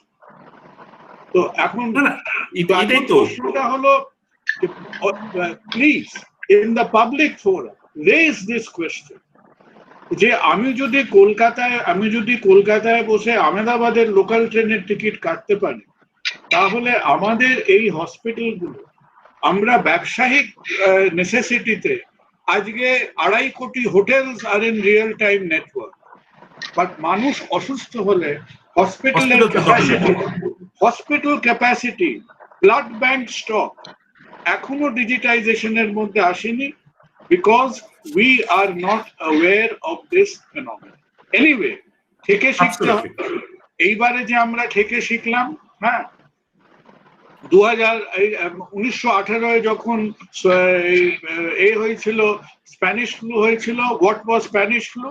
It was a swine flu pandemic. কেন হয়েছিল? মানুষ শুয়োরের সঙ্গে গিয়ে শুয়োরের মতো থাকতো বলে, it was a species jump. আমরা বললাম জীবনে এই ভুল করব না, 102 বছর পরে আবার ওই একই ভুল করলাম। হ্যাঁ, আশা করি আমরা শিখবো। Every century we have created the same problem. ইতিহাস ফিরে ফিরে আসে। ডক্টর অজয় সরকারের কাছে আমি আসবো, তারপর ডক্টর মুখার্জির কাছে আসছি। যে প্রশ্নটা আমি ডক্টর কুণাল সরকারকেও করছিলাম, আপনার কাছে আরো সেটা রেলিভেন্ট ইন দ্য সেন্স যে আপনি ক্রিটিক্যাল পেশেন্ট পাচ্ছেন। বারে বারে এই প্রশ্নের উত্তরটা আমি পাওয়ার চেষ্টা করছি যে চেঞ্জ ওভার, আমি বাড়িতে আছি, বাড়ি থেকে হাসপাতালে যাব, এবং আপনি একটু আগে বলেছিলেন, আমার খেয়াল আছে যে অনেক সময় দেরি করে পেশেন্ট আসছে বলে it is becoming more critical. So it is a kind of a catch 22 situation. একদিকে অ্যাসিম্পটোম্যাটিক অর মাইল্ডলি সিমটোম্যাটিক পেশেন্টকে আমার বাড়িতে রাখতে হবে, সত্যি সত্যি হাসপাতালে এত জায়গা থাকবে না যেন এই পেশেন্ট দিয়ে আমি ভর্তি করে দিতে পারি। অন্যদিকে তারা কখন শিফট করবে তার যদি পরিষ্কার একটা, কারণ মানুষ তো তারা ডাক্তার নন, তারা তো বুঝতে পারছেন না। সেক্ষেত্রে এই যে অ্যাডিশনাল একটা কম্পোনেন্ট, যেটা ডক্টর সরকার এখনই বললেন যে ক্যালিফোর্নিয়া তো 6 দিন লাগে, should we wait for the Covid test to come positive? Or একজন ডাক্তার যদি মনে করেন যে হ্যাঁ এই পেশেন্টটা দেখে কোভিড মনে হচ্ছে, we should straight away start treatment considering him a Covid patient, যেটা ম্যালেরিয়ার ক্ষেত্রে WHO গাইডলাইন ছিল। এইটা আপনার কি মনে হয়, should we wait for the report to come? এখানে দুটো ব্যাপার আছে। আমরা যখন অ্যাসিমটোমেটিক বলছি, কিন্তু একটা গ্রুপ অফ পেশেন্ট তারা যদিও অ্যাসিমটোমেটিক, তাদের কিন্তু হোম কোয়ারেন্টাইনে রাখাটা মনে হয় ঠিক নয়, যেরকম যাদের সিভিয়ার কোমরবিডিটি আছে এবং যারা এল্ডারলি, যারা এদের মধ্যে বেশ কিছু পেশেন্ট আছে যারা একটু ডিমেন্টেড, they can't express their problems. এই গ্রুপটাকে প্রথমেই আইডেন্টিফাই করে তাদের একটা সেফ কোয়ারেন্টাইন জায়গায় অথবা হসপিটালে, পারলে আমাদের যদি বেড অকুপেন্সি ততটা না থাকে হয়তো রাখতে হতে পারে for monitoring couple of days. আমরা যদি বলবেন ডক্টর সরকার রিপিট করবেন, সিভিয়ার কোমরবিডিটি, ধরুন heart failure, liver failure, renal failure, chronic failure plus একটা ইমিউনো কম্প্রোমাইজ স্টেট, এল্ডারলি, ডিমেন্টেড, তাদেরকে অ্যাসিমটোমেটিক হলেও হসপিটালাইজড অর ইনস্টিটিউশনাল মনিটরিং দরকার।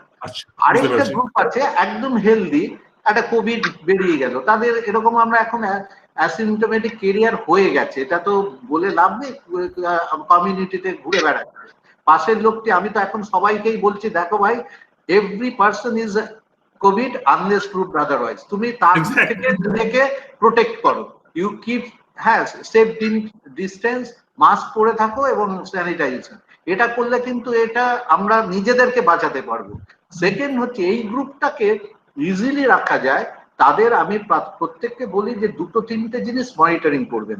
টেম্পারেচারটা একটা থার্মোমিটার কিনে 3 বার মাপবেন, আর একটা পালস অক্সিমিটার যদি রাখতে পারেন ভালো হয়। একটু বয়স্ক হলে তাদেরকে, বা শ্বাসকষ্ট যদি হয়, কখনো মনে হয় যে এই বাথরুম যেতে গিয়ে বা স্নান করে এসে একটু শ্বাসকষ্ট হচ্ছে, পালস অক্সিমিটার দিয়ে দেখুন, যদি 94-93 নিচে চলে আসে আপনি কিন্তু হসপিটালে চলে আসবেন। এবং যারা হোম কোয়ারেন্টাইনে থাকবে তারা কিন্তু কোনো একজন ডাক্তারের গাইডেন্সে থাকা উচিত, তার কন্ট্যাক্ট নাম্বারটা দেওয়া উচিত, যে আমি যাদেরকে রাখছি, আমার প্রচুর পেশেন্ট থাকছে, তাদেরকে আমি পরিষ্কার এইগুলো বলে দিই, অযথা ফোন করবেন না, কিন্তু এই সিমটম গুলো হলে আপনি ফোন না করলে আমি কিন্তু আপনাকে বকবো, কারণ এগুলো আপনার জানা দরকার এবং সেইভাবে আমাকে মনিটরিংটা করতে হবে। এইবার স্যার একটা খুব ভালো প্রশ্ন করেছেন, একটা পয়েন্টে মডারেট টু সিভিয়ার থেকে সিভিয়ার টু ক্রিটিক্যাল হয়ে যেতে পারে, এইখানে আমরা কখন দেখবো? দেখুন, এই পেশেন্ট গুলো কিন্তু প্রত্যেকের hypoxia is a main problem, এটার অক্সিজেনেশনটা লাইফ লাইন। সেই অক্সিজেনেশন আমাকে দেখতে হবে যে আমি যেখানে রাখছি আনইন্টারাপ্টেড সাপ্লাই আছে কিনা, ওখানে কোনো ওই একটা ওই বড় সিলিন্ডার লাগিয়ে নাকে দিয়ে গেলাম, এটা কিন্তু চলবে না, রাতে কি হয়ে যাবে কেউ খেয়াল রাখবে না, এটা আনইন্টারাপ্টেড সাপ্লাই হতে হবে। সেকেন্ড, আমার প্রত্যেক সিস্টারকে ইনস্ট্রাকশন থাকে, তোমাদের কিচ্ছু করতে হবে না, খালি 1 ঘন্টা বাদে বাদে পালস অক্সিমিটার লাগিয়ে দেখে নেবে, কি যদি বেশি থাকো, ম্যান পাওয়ার কম থাকে 2 ঘন্টা বাদে বাদে, এদের খালি ওইটুকু মনিটরিং। এইবার আমরা কিছু বায়োমার্কার স্যার বলেছেন, ডি ডাইমার, আমি IL-6টাকে একটু ইম্পর্টেন্স দিই। IL-6টা আমরা মাপছি, কেননা আমরা ওই কোভিডে যে ড্যামেজটা হয় 3টে ব্যাপারে হয় লাঙে। একটা হচ্ছে যে ভাইরাস ইটসেলফ করতে পারে, যেহেতু আমাদের অ্যান্টিভাইরাল নেই আমরা মারতে পারছি না। সেকেন্ড হচ্ছে যে হোস্ট রেসপন্সটা সাইটোকাইন স্টর্ম করে করতে পারে। থার্ড হচ্ছে আয়াট্রোজেনিক, আমরা একটু ভুলভাল ভেন্টিলেশন বা কি করা উচিত না করে, হ্যাঁ, কোন মোড ইউজ করা উচিত, এটা না করলে সেই ড্যামেজটা হতে পারে। কখন ইনকিউবেট করা উচিত, কখন করা উচিত নয়, এই 3টে, দুটো কিন্তু কারেক্টেবল। ভাইরাসটা আমরা কিছু করতে পারছি না, আমরা করছি, কতটা কাজ হচ্ছে না গড অনলি নোজ। হ্যাঁ, কিন্তু আমি সাইটোকাইন স্টর্মটাকে যদি মনিটরিং করি, আমাদের এখন হাতে কিছু মেডিসিন আছে ইজিলি অ্যাভেলেবল, আমরা কিন্তু সেটাকে ব্লক করার চেষ্টা করতে পারি, তাতে কিছু দেখা গেছে যে কাজ হচ্ছে। আর থার্ড হচ্ছে যে এই ভেন্টিলেশনটা নিয়ে মনিটরিং, এবং এখানে একটু এক্সপার্টাইজ দরকার। এখানে প্রপারলি করলে কিছু পেশেন্টকে ডেফিনেটলি সিভিয়ার থেকেও আমরা বার করে আনতে পারি। একটা জাস্ট কথা জিজ্ঞাসা করে নি, আপনি কি ধরুন পেশেন্ট যারা বয়স্ক মানুষ আছেন তাদের হয়তো হিস্ট্রি অফ রেসপিরেটরি ডিস্ট্রেস আছে, সেখানে বাড়িতে অক্সিজেন রাখাটা সাজেস্ট করবেন?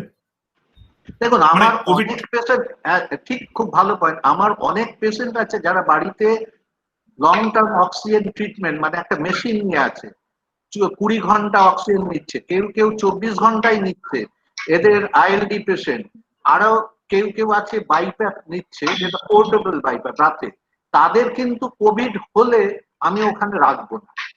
তারা যারা অলরেডি অন অক্সিজেনেশন, তাদেরকে আমি পরিষ্কার হসপিটালে নিয়ে আসবো। কেননা এদের ব্যালেন্স এরকম থাকে যে একটু টিপ করে গেলে এদেরকে আর তুলতে পারবেন না। আর যারা আছে ধরুন একটু রিমোটে, হ্যাঁ, তাদের হসপিটালে আসতে অসুবিধে হবে। অনেক পেশেন্ট তো আমাদের কলকাতা শহরে নেই, তারা আসছে, দেখাচ্ছে, চলে যাচ্ছে। তাদেরকে পালস অক্সিমিটার দিয়ে আমি বলি যে আপনাদের আসতে যদি 2 ঘন্টা 3 ঘন্টা লাগে, আপনারা পারলে, এই প্রশ্নটা তারা করে, ডাক্তারবাবু একটা কি অক্সিজেন সিলিন্ডার রেখে দেবো? তাহলে পারলে রেখে দিন, কিন্তু ওই যে অক্সিজেন ক্যান বেরিয়েছে ওগুলো ছুঁড়ে ফেলে দিন, ওগুলো দিয়ে কিছু হয় না, ওগুলো ব্যবসা করছে, ওটা দিয়ে ওই স্প্রের মতো অক্সিজেন হয় না কিন্তু। হ্যাঁ, একদম proper cylinder, because you have to give at least 2 litres per minute, তার মানে 120 লিটার্স পার আওয়ার। তাহলে আপনাকে 2 ঘন্টা 3 ঘন্টা আনতে গেলে একটা আসলে 500 লিটারের সিলিন্ডার দরকার, সেই সিলিন্ডার না হলে ডক্টর মুখার্জি, আপনি শুনলেন পুরো জিনিসটা। আপনার কাছে আবারও আমি একই কথাই আসবো যে আমি একটা কথা বলতে চাই, সাধারণ মানুষ দেখবো এবং তার পাশাপাশি হচ্ছে যে এই যে অক্সিজেনের কথাটা হলো, আমি শুধু কোমরবিড পেশেন্ট বলছি না, যে বয়স্ক মানুষ তার কোমরবিড হয়তো কম আছে, কিন্তু সেক্ষেত্রে কি একটা মানে কি ব্যাকআপ সাধারণ মানুষ হিসেবে কি ব্যাকআপ বাড়িতে আমরা রাখবো? কেন আমরা ডাক্তার নই, আপনারা বলছেন আমাকে পেশেন্ট বাড়িতে রাখতে, তো what should we do doctor Mukherjee? আমাদের যেটা দরকার হচ্ছে, number 1, caregiver. This is one important part, কে দেখাশোনা করবে। সেকেন্ড পয়েন্ট হচ্ছে একটা পালস অক্সিমিটার 4 বার থেকে 6 বার ডেলি টেস্ট করা দরকার, যে ব্লাড অক্সিজেন স্যাচুরেশন 94% এর নিচে চলে যাচ্ছে কিনা। তাই যদি যায় ডাক্তারকে ইনফর্ম করান and get yourself admitted. Number 3 হচ্ছে টেম্পারেচার কোভিডে 100 থেকে 101, কখনো 104-5 হয় না, unless there is a bacterial infection. আর নাম্বার 4 হচ্ছে তার যদি কোমরবিড ডিজিজ থাকে, পার্টিকুলারলি ডায়াবেটিস, ব্লাড সুগারটা আনকন্ট্রোল হয়ে যাবে এবং ব্লাড প্রেশারটা অনেক সময় ফল করে যেতে পারে, পার্টিকুলারলি এলডারলি পিপল। আর যাদের অ্যাজমা আছে তাদের দেখতে হয় অক্সিজেন রিকোয়ারমেন্ট বেড়ে গেল কি ইনহেলারটা বেশি বেড়ে গেল, সেই সব ক্ষেত্রে আমাদের সুযোগ রাখতে হবে। আর অক্সিজেন সিলিন্ডার যেটা অজয় বলেছে রাখলে ভালো হয়, কিন্তু একজন কেয়ার গিভার আর একজন ডক্টর অন কল অথবা টেলিমেডিসিন থাকা দরকার।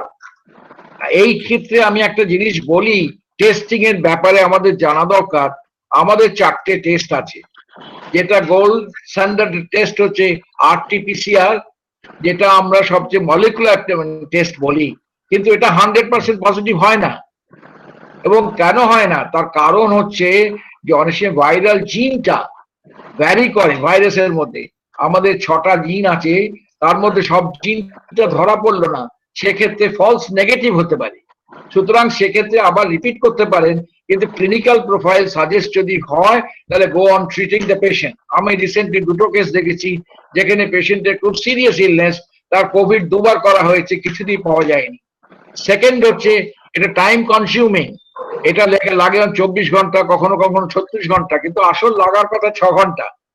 আজকাল একটা মেশিন এসেছে, কোবা মেশিন আসাতে তাতে আমি নাম্বার অফ টেস্ট অনেক বেশি করতে পারি এবং নাম্বার অফ স্পেসিফিসিটি বাড়াতে পারি। এবারে সেকেন্ড হচ্ছে র্যাপিড অ্যান্টিজেন টেস্ট, এটা 8 ঘন্টায় রেজাল্ট পাওয়া যায় এবং খরচা মাত্র 450 টাকা। এবং র্যাপিড অ্যান্টিজেন যদি পজিটিভ হয়, you take it as a yardstick of diagnosis. কিন্তু র্যাপিড অ্যান্টিজেন যদি নেগেটিভ হয়, তোমাকে কিন্তু RT-PCR টেস্ট করে দেখতে হবে, তা নাহলে কনফার্ম হবে না যদি ক্লিনিক্যাল প্রোফাইল সাজেস্ট করে। থার্ড টেস্ট হচ্ছে serosurveillance, that is for detection of passive immunity in the community. তাতে বুঝতে পারবো সারা দেশের মধ্যে কতজন লোক প্রোটেক্টেড, তাতে করে they will not transmit the infection to other people and they are protected. আমরা জানি না কতদিন এই প্রোটেক্টিভ অ্যান্টিবডি থাকবে, 3 মাস, 6 মাস, 1 বছর, এখনো পর্যন্ত ডেটা তো আসেনি। আর লাস্ট টেস্ট যেটা হচ্ছে পুল স্যাম্পল সোয়াব, যেটা একটা বড় ফ্ল্যাটে গেলেন, 5টা স্যাম্পল তুললেন, তার 5টাই নেগেটিভ হলো, ছেড়ে দিন, তার ডায়াগনোসিস নেই, নেগেটিভ। কিন্তু 5টার মধ্যে যদি একটা পজিটিভ হয়ে যায়, তা কিন্তু ভেরিফাই করতে হবে। সুতরাং 4টে টেস্ট 4 রকম ভাবে দেখতে হবে। আমরা RTPCR gold standard for diagnosis, আর সেরো সার্ভেলেন্স হচ্ছে gold standard for passive immunity of the country. এইটা টেস্টের ফ্যালাসি আছে, এবং সেই জন্য র্যাপিড অ্যান্টিজেন টেস্টটা যদি আমরা কম্বাইন করি, নাম্বার অফ টেস্ট বাড়াতে পারবো। এবং পার্টিকুলারলি সপ্তাহে 2 দিন কি 3 দিন করলাম, যেটা দিল্লিতে, বম্বেতে, ধারাবিতে করেছে, প্রায় 57% কেস পজিটিভ হয়েছে সেরো সার্ভেলেন্স করে। তার মানে কত কেস আছে সেটা বোঝা যাচ্ছে। দিল্লিতে হয়েছে প্রায় 14% না 15%, তাতে বোঝা যাচ্ছে যে কত কেস, 23%, যাতে কত বোঝা যাচ্ছে যে কত পেশেন্ট আছে। সো সেরো সার্ভেলেন্সটা খুব important test to find out the burden of the infection in the country. RT-PCR or rapid antigen to be taken into confidence for the diagnosis of the disease. সুতরাং আমাদের প্রতিটা জিনিসের একদম 100% হবেই, মানুষ বলে নেবে সেরকম নয়। কোনো জিনিস মেডিসিনে এরকম সার্টেনটি হয় না। না ডক্টর মুখার্জি, আমি যে প্রশ্নটা করছিলাম ওটা আপনার কাছে আবারও রাখছি, যে আপনিও বললেন এই কথাটা, যে যদি আজকে টেস্ট করতে, আরটিপিসিআর করতে আমার সময় লাগে, 2 দিন 3 দিন ওয়েট করতে হয়, সেক্ষেত্রে একজন ডাক্তার যদি দেখেন যে clinically this patient looks like a Covid patient, তাহলে কি তাকে কোভিড হিসেবে ট্রিটমেন্ট করা শুরু করা উচিত নয়? আজকাল যেটা করছে, যেটা অনেক হাসপাতালে, যেটা একটা CT scan test, HRCT test করছে এবং দেখছে তার হাইপক্সিয়া হচ্ছে কিনা। সিটি স্ক্যান টেস্টে যদি আমাদের পেশেন্টের রেডিওলজিক্যাল ইমেজিং এ আমরা যদি গ্রাউন্ড গ্লাস ওপাসিটি কিংবা কনসলিডেশন বাইল্যাটারাল পাই, তাহলে, এবং আরেকটা ব্লাড কাউন্ট করে যদি লিম্ফোসাইট কাউন্ট খুব কম পাই, অর্থাৎ between the polymorph and the lymphocyte count ratio more than 3.5%, সেক্ষেত্রে কিন্তু আমাকে ধরে নিতে হবে we are possibly suspect Covid. আমরা অনেক কেস হয়েছে কোভিড মৃত্যুর পর ধরা পড়েছে, এগুলো হচ্ছে laboratory delay, not the actual delay. সুতরাং আমাকে কিন্তু টোটাল পিকচারটা দেখতে হবে যে clinician, not a fragmentary picture of the test alone. Doctor Sarkar, আমরা লাস্ট 5 মিনিটে এসেছি, বলুন। স্যারের কথাটাই এখানে আমার জাস্ট 2 দিন আগে একজন পেশেন্ট ভর্তি হয়েছে, বাইরে থেকে একটা অন্য হেলথ কেয়ার ফেসিলিটি থেকে এসছে, 3টে কোভিড টেস্ট করে। সেখানে ডাক্তারবাবু কিন্তু 3টে কোভিড টেস্ট করিয়েছিলেন, কেননা CT scan was classical of Covid viral pneumonia, classical, আমি কোভিড তো ভাইরাস, ক্লাসিক্যাল, এবং 3টেই নেগেটিভ হয়ে আমার ইউনিটে আসলো এবং সে নন কোভিড আইটিইউতে ভর্তি হলো। রাত্রিবেলা আমি গিয়ে দেখে আমি বললাম যে এটা কি করেছো তোমরা? তখন স্যার 3টেই নেগেটিভ আছে। কোথায়? আমাদের হয়েছিল না, এটা বাইরে হয়েছে এবং ভালো ল্যাব থেকে। আমি তাকে, আমাদের একটা হোল্ডিং এরিয়া করেছে, এইগুলো হওয়ার জন্য এটা প্রত্যেক হসপিটালকেই করতে হচ্ছে, হোল্ডিং এরিয়া ইন বিটুইন ওই কোভিড নন কোভিড আইটিউর মধ্যে একটা হোল্ডিং এরিয়া অফ আইটিউ, সেখানে ঢুকিয়ে দিয়ে আমি আবার একটা জিন এক্সপার্ট করালাম। জিন এক্সপার্টটা ইম্পর্টেন্স হচ্ছে যে এটা 300 ভাইরাস থাকলে সেটা পজিটিভ হয়, আরটিপিসিআর অ্যারাউন্ড 500, আর যেটা আমরা র্যাপিড অ্যান্টিজেন টেস্ট করছি সেটা 10,000। র্যাপিড অ্যান্টিজেন ইজ পজিটিভ মানে পজিটিভ, নেগেটিভ মানে ওই 10,000 এর নিচে হলে ওরা পারছে না। এবং সেই পেশেন্ট জিন এক্সপার্ট পজিটিভ হলো রাতে, আমাদের জিন এক্সপার্ট 1 ঘন্টার মধ্যে হয়ে যায়, আমি তার ট্রিটমেন্ট শুরু করতে পারলাম। কিন্তু 3 দিন ধরে সে একজন ইঞ্জিনিয়ার, কেমিক্যাল ইঞ্জিনিয়ার। আমি একটা কোশ্চেন জিজ্ঞেস করি, আমি স্যারকে আর অজয়কে জিজ্ঞেস করতে চাই যে sir, how important do you think is the viral লোডটা জানা কি important at this point of time?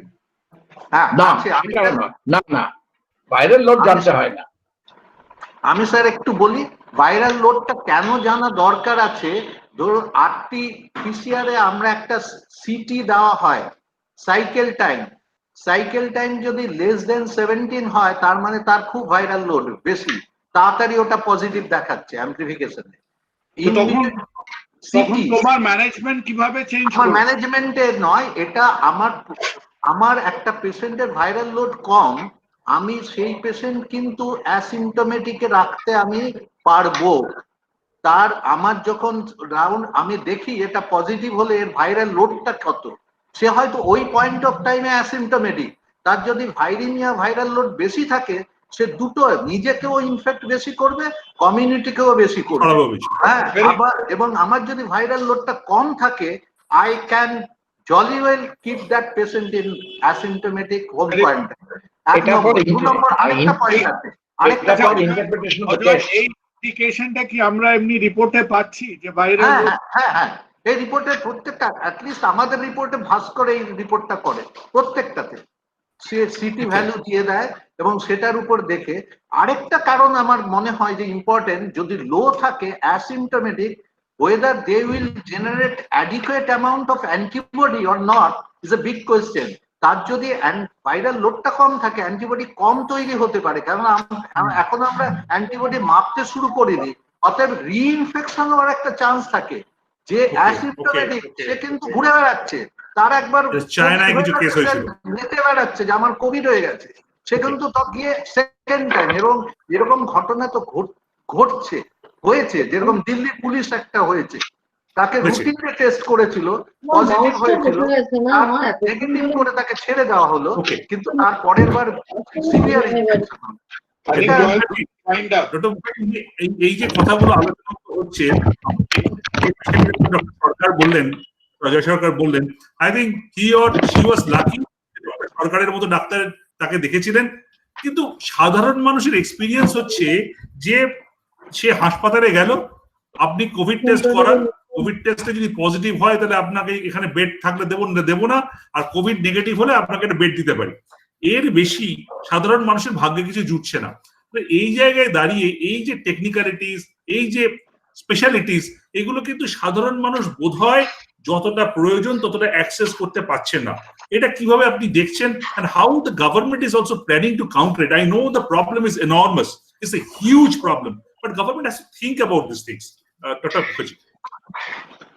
Dr. Mukherjee.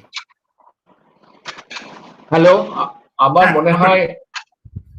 আমার মনে হয় যেটা দেখা হচ্ছে এটা আর্টিফিশিয়াল ওয়েটিং। একটা পেশেন্টের যদি ক্লিনিক্যাল প্রোফাইল মিট করে, তাকে আপনি রেখে দিন আইসোলেশন রুমে টিল দ্য রিপোর্ট কামস, অথবা রিপোর্ট যদি নেগেটিভ হয়, verify with rapid antigen test, যাতে করে you can get the answer immediately. সুতরাং এই পজিটিভ নেগেটিভ আগে র্যাপিড অ্যান্টিজেনের টেস্টের ইউটিলিটি জানা ছিল না তো, এবং ব্যবহার হতো না, এবং র্যাপিড অ্যান্টিজেন টেস্ট অনেক কস্ট এফেক্টিভ, এবং যাতে করে যদি পজিটিভ হয় তাহলে that will give us A clue. সুতরাং আমাদের ওয়েটিং টাইমটা দরকার, এরকম করে আননেসেসারি পেশেন্টকে হ্যারাস করার কোনো দরকার নেই। এটার জন্য কি কোনো অ্যাডভাইজারি স্টেট গভর্নমেন্ট থেকে আসা উচিত নয়? অ্যাডভাইজারি র্যাপিড অ্যান্টিজেন টেস্ট এবং দুটোই টেস্টের ব্যবস্থা করা হয়েছে, যাতে করে র্যাপিড অ্যান্টিজেন, আপনি কাগজে আজকে দেখেছেন র্যাপিড অ্যান্টিজেন টেস্ট কত করা হয়েছে ইন দ্য ওয়েস্ট বেঙ্গল, বাইরে যেখানে দার্জিলিং, কালিম্পং এরিয়াতে র্যাপিড অ্যান্টিজেন টেস্ট করা হয়েছে, এবং সেরো সার্ভে শুরু হবে, which is give the burden of infections in the West Bengal. সুতরাং আমাদের এখন we are equipped with this, but it all depends on the how do you interpret in the clinical context. সেটা very important. Very important. How do you interpret?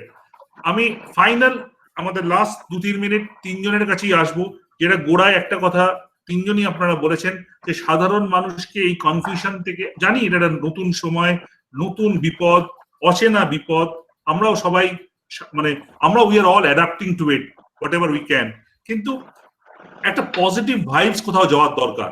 আমরা আজকে যে ডিসকাশনটা করলাম, I think it's a fantastic discussion, যে এই technicalities, আমি জানি না কোনো এতটা ট্রিটমেন্ট নিয়ে টেকনিক্যালিটিস সহজ করে সাধারণ মানুষের মতো আপনাদের মতো কেউ বলেছেন কিনা, কিন্তু আমি ফাইনালি বলবো, I am not asking you to kind of romanticize things, but যেখানে আমরা দাঁড়িয়ে আছি ডক্টর কুনাল সরকার, সেই জায়গায় দাঁড়িয়ে আমরা আগামী দিনে what we can do best as an individual, as a society, as doctors, counter this pandemic. Dr. Kunal Sharma. দেখো, at this stage where we are, কথাটা হলো যে আমাদের কপাল চাপড়া এর is not the solution to anything. এখন আমাদের problem কি হয়েছে, আমরা যদি আমাদের প্রেডিক্টেড এপিডেমিওলজি দেখি হয়তো তার থেকে আমরা বেটার পজিশনে আছি, কিন্তু আমরা মনে মনে ধরো যখন মার্চ মাসে ভেবেছিলাম যে এখন 20 লক্ষ কেস হতে পারে, আর এই 20 লক্ষটা যখন আমার পাশের ফুটে হয় কি রাস্তার সামনে হয় কি আমার বাড়িতে হয়, তখন we put a name to the number. And when you put a name to the number, তখন there is a mental stress and individual pressure. এইটা আমরা এখন ফেস করছি। যেটা আমি বললাম যে এখন আমরা মনে করছি যে একেবারে পিপিলিকার মতো চারিদিকে ঘুরে বেড়াচ্ছে। Probably out of 1 lakh people, we have 200-300 people infected in the population basis. তার মানে ভারতবর্ষের নম্বরটা 20 লক্ষ মানে অবধারিত আমার হতে হবে, তার কোনো কারণ নেই। If we are careful, আমি তুমি যদি common sense careful থাকি, every way we can avoid this infection. এটার inevitability বলে কোনো ব্যাপার নেই। আর at the end of it, আমরা যেখানে আছি, একদিকে compliance with the governmental mechanisms for prevention যেভাবে গভর্নমেন্ট করছেন, আর as people linked with healthcare, আমাদের কোন রকম চালাকি বা মানে no cunning is required over here. We have to deploy capacity to treat and reduce mortality. দুটোই objective, prevention of infection and reduction of mortality. There is no third objective of this campaign. Okay, Dr. Ajay Sarkar. আমি যেটা বলবো, যেটা discuss করা হয়নি, এটা নিয়ে মানুষের মধ্যে একটা ধারণা আছে যে এটা এয়ারবর্ন ডিজিজ কিনা। কিছু কিছু জায়গায় একটা উঠেও এসেছিল। আমি একদম বলি যে এটা এয়ারবর্ন ডিজিজ নয়। এটা যদি হতো, আমরা হেলথ কেয়ার ওয়ার্কাররা প্রত্যেক হসপিটালের 80% এতদিনে কোভিড নিয়ে ঘুরে বেড়াতাম। এটা এয়ারবর্ন ডিজিজ নয়, কিন্তু এটা ড্রপলেট ইনফেকশন। একটা ক্লোজ এরিয়াতে হয়তো কিছুক্ষণ এয়ারবর্ন হয়ে থাকতে পারে।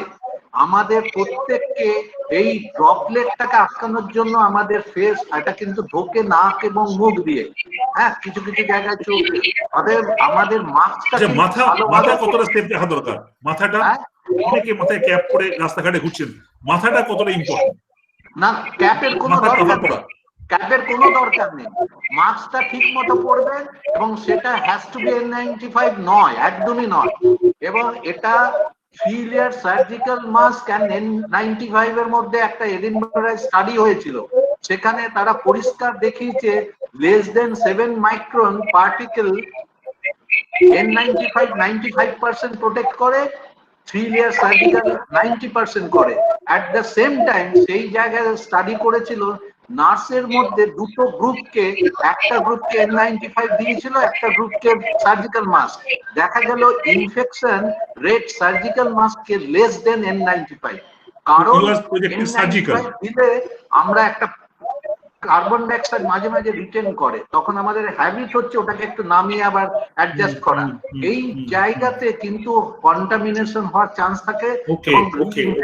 আমি বলবো যে কোনো মাস্ক, সেটাকে হাত দেবেন না, হাত যদি দেন হাতটাকে ভালো করে স্যানিটাইজ করে তারপরে সেটা নাকে মুখে দেবেন। এটা আমার সাজেশন। ডক্টর মুখার্জি, প্রথমে বলবো মানুষকে যে ভয় পাবেন না, ভয় দেখাবেন না। প্রিভেন্টিভ নর্মস যে 4টে আছে, রিজিডলি মানুন। পার্টিকুলারলি বলবো বাজার করতে গেলে, বাস স্ট্যান্ডে, রেলওয়ে স্ট্যান্ডে যেখানে জমায়েত হচ্ছেন, ফিজিক্যাল ডিস্টেন্সিংটা মেনটেন করুন, হাত ধোয়ার ব্যবস্থা করুন, আর সিম্পল ক্লথ মাস্ক অথবা 3 লেয়ার মাস্ক উইদাউট ভ্যালভের কোনো প্রয়োজন নেই ডাক্তার ছাড়া। সুতরাং সেই ক্ষেত্রে ব্যবহার করুন, তাতে আপনি চেইন অফ ট্রান্সমিশন কমাতে পারবেন, তাতে কেস নাম্বার কমবে, কেস লোডটা কমবে। আমাদের যখন ভ্যাকসিন নেই, আমাদের যখন স্পেসিফিক টার্গেটেড থেরাপি নেই, prevention is a rule and prevention to be discipline, সেই ক্ষেত্রে আমরা আরো বেশি এগিয়ে আসবো। আমি যদি মাস্ক পরে বলি অন্য মানুষকে যে if I protect you, you protect me, তাহলেই আমার মনে হয় সেই মেসেজটা যাওয়া দরকার মানুষের কাছে যেখানে আমাদের এত রকম সমস্যা, হাসপাতালে ভর্তি হওয়ার, চিকিৎসাপত্র করা, খরচার ব্যাপার, সেখানে prevention is the best way to defence in our society. Doctor Mukherjee, একটা কথা জিজ্ঞাসা করি, সার্জিক্যাল মাস্কের কথা ডক্টর সরকার বললেন, এখন সাধারণ মানুষের আমাদের দু রকমের মাস্ক করা যায়, বাড়িতে কাপড় কেটে আর ফেস কভার এবং নোজ কভার, ফেস আর নোজ কভার। আর যারা ডাক্তারবাবু, হেলথ কেয়ার ওয়ার্কার্স, তাদের হেড শিল্ড এবং মাস্ক, এবং সেখানে 95 যারা directly in the front of the patient আছে, সেখানে N95 অথবা FFP1 মাস্ক ব্যবহার করুন। আদারওয়াইজ আমাদের ভ্যালভ দিয়ে মাস্কের কোনো কমিউনিটি দরকার নেই। ফেস কভার যেটা করা, সেটা কি ডাবল লেয়ার আর ট্রিপল লেয়ার? যেটা ফেস কভার মানুষ বাড়িতেও বানাতে পারেন, থ্রি লেয়ার সার্জিক্যাল মাস্ক, এটা 3 লেয়ার ফেস কভার। এবং গভর্নমেন্টও সেটা কত কোটি মাস্ক ফ্রি সার্ভিস দেওয়ার চেষ্টা করছেন।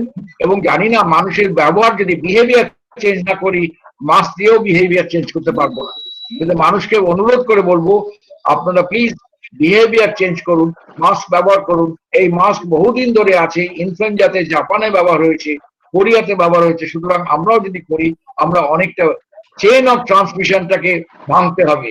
Mortality is not the problem, is the chain of transmission is the problem of the corona virus. True, very. I think আমরা এটা বোধহয় আদি অনন্তকার এই ডিসকাশন চলতে পারে। আমরা আবার আগামী দিনে আপনাদের মতো মানুষকে যখনই সময় পাবো আমরা কথা বলবো।